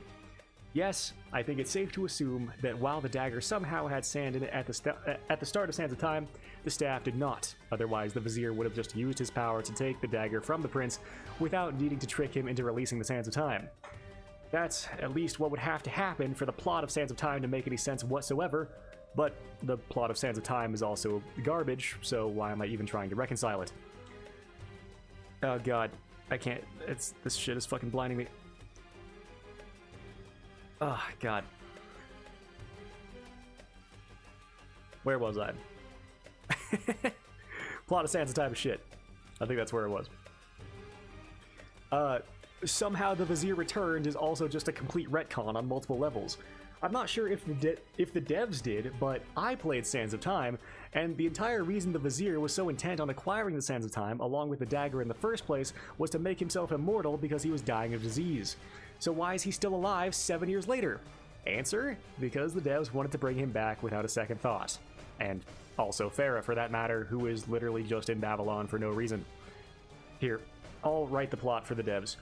Somehow, the Vizier, who was on his deathbed with no supernatural power, managed to kill the Maharaja and somehow take over his kingdom, at which point he found a magical cure for his disease that the Maharaja happened to have.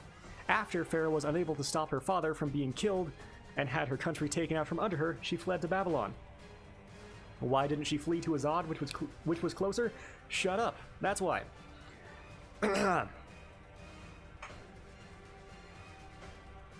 Over the next 7 years, the Vizier wanted more power and slowly took over nations. Oh, there we go.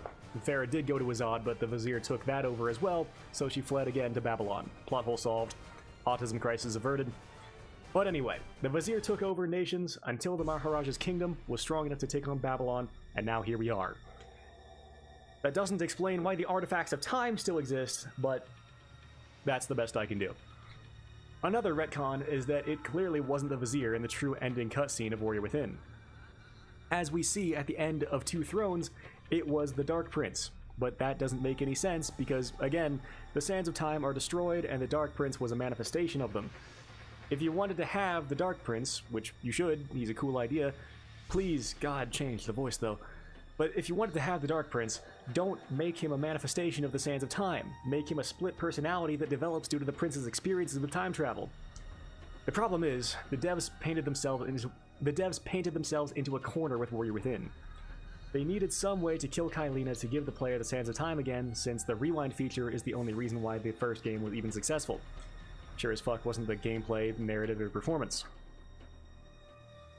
Let's actually talk about the Dark Prince, though. When Kylina gets stabbed and the Sands of Time are released, the prince is infected with the Dark Prince, the voice in his head who just will not stop bitching constantly in various attempts to get the prince to act selfishly, but that's not actually conveyed very much at all. Almost all of what the Dark Prince says is just him trying to keep the prince focused on the task at hand, and despite how fucking annoying he is, most of the time what he's saying is actually, right. We need to take out the Vizier and stop the Sands of Time from ravaging Babylon as soon as possible. Killing the Vizier and saving your entire country is not selfish. What would actually be selfish, and the Dark Prince literally points this out by the way, would be prioritizing protecting Farah and virtue signaling to her by saving random civilians, which is what the prince decides to do.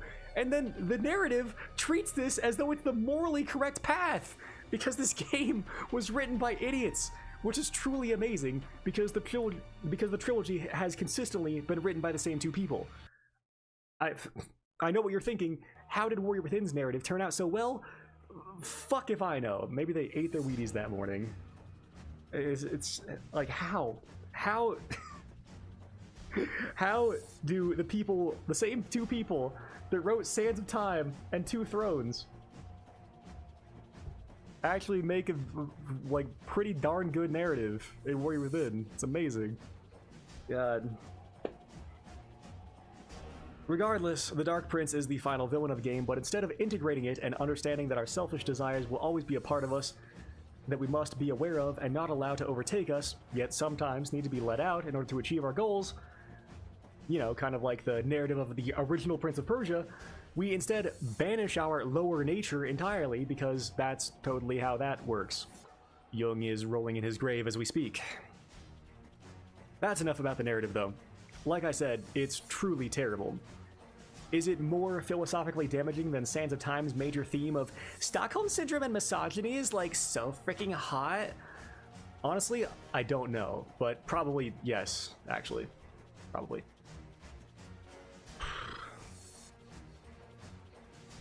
I would feel remiss not to mention the few things that Two Thrones did well.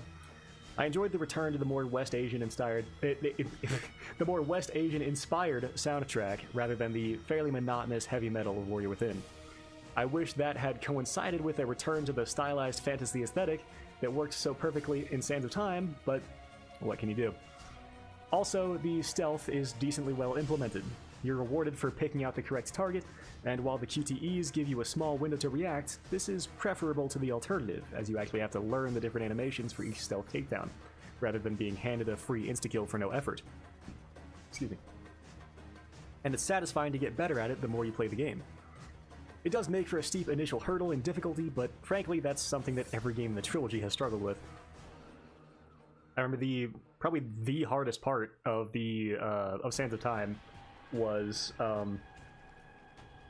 the fight with your father, the boss fight with your father, and then probably one of the hardest parts of Warrior Within was the boss fight with what's her name, the booby ass emo butch girl. You know what I mean? So same kind of deal here. Plotting the challenge in all three games would probably look something like an inverse bell curve rather than an upward progression. The chariot sections don't suffer from this, however, as they are surprisingly tightly crafted, with the max turn speed of the chariot aligning well with the tight curves of the corridors you race down, and they make for enjoyable set pieces. There's also at least one good puzzle in the game, that being moving the statue to break down the door, and that's only one of two puzzles in the whole game, the other being more on the mediocre side, and both do suffer from the lack of a clear objective, but it's a good puzzle nonetheless. And that's all the pros I've got. I've always been a proponent of constraints breeding creativity, but while nearly all of the games I hold in high regard had hellish development cycles, including Warrior Within, you can't expect a team to pull off magic twice in a row, because anyone is going to be burnt out after the Herculean effort it took to get Warrior Within shipped on time. Having yet another one-year dev cycle clearly hurt this game tremendously, as it manages to somehow be a less polished experience than both Sands of Time and Warrior Within combined. Two Thrones is an enormous regression from its immediate predecessor to the point where its quality is far more in line with Sands of Time than I would have hoped. In fact, I'm just about at the stage where, as much as I don't like Sands of Time and think it's a pretty poor video game, I'd say whether you like it or Two Thrones more will be down to personal preference more than anything. Either way, it's pick your poison. But as far as the overall experience is concerned, and I cannot believe I'm saying this, I think Sands of Time just edges it for me. Prince of Persia, the Two Thrones, is unfortunately joining its ancestor in the upper D tier. And as Sahil may have already been spoiled on, here it is, just below Sands of Time, just above Star Wars Lethal Alliance.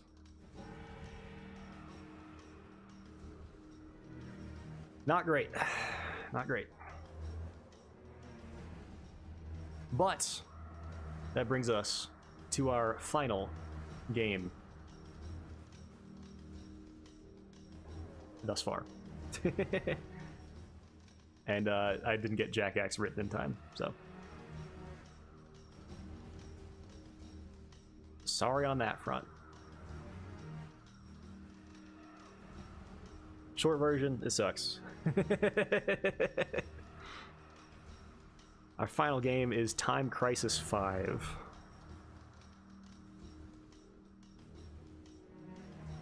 Oh, there we go. Time Crisis 5, which I played in the arcade with a total playtime of 45 minutes.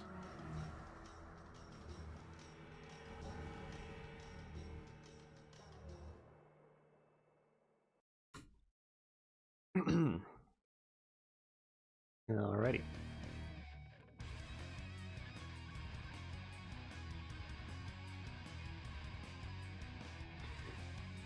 Thankfully, this should be a quick one.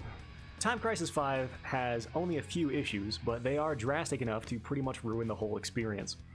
Firstly, the arcade machine is not a true light gun game.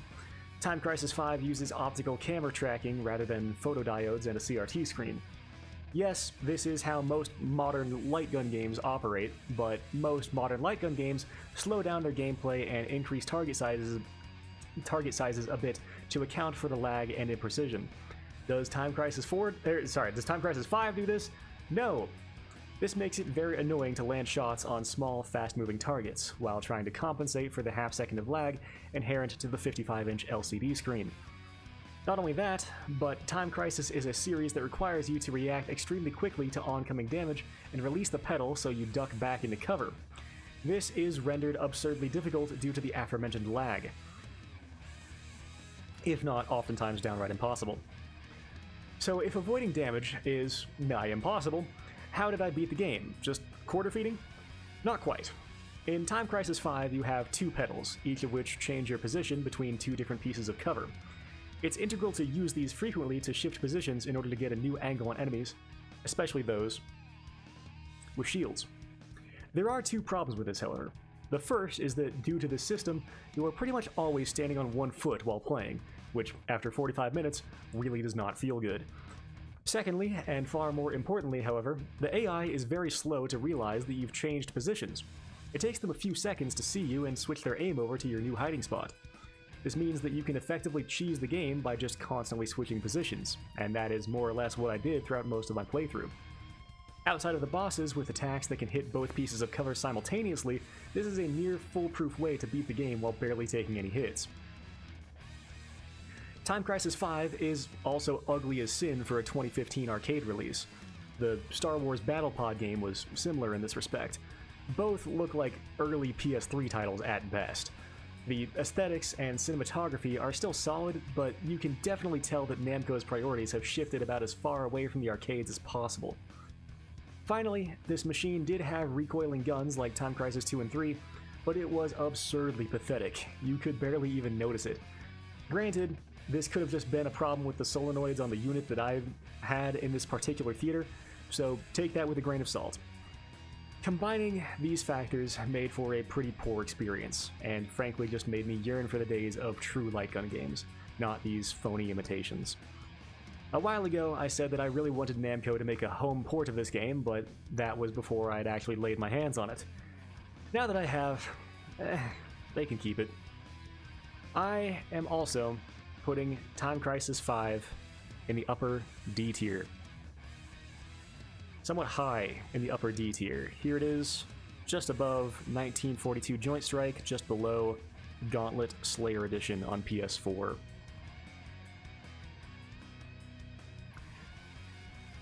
And there we go. That is the end of the list for now.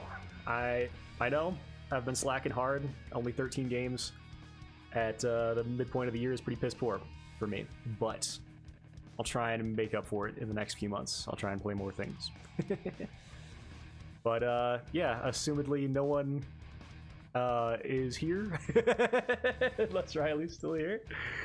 So if no one has any comments or questions, then I didn't sleep last night, so I am going to go fall on my face.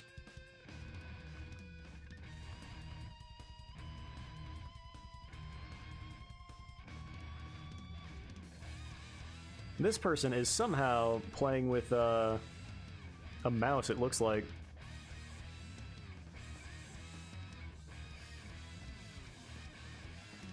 I don't know how they're doing that. Some emulation. That would certainly be a superior way to play the game compared to the arcade. Which is sad to say.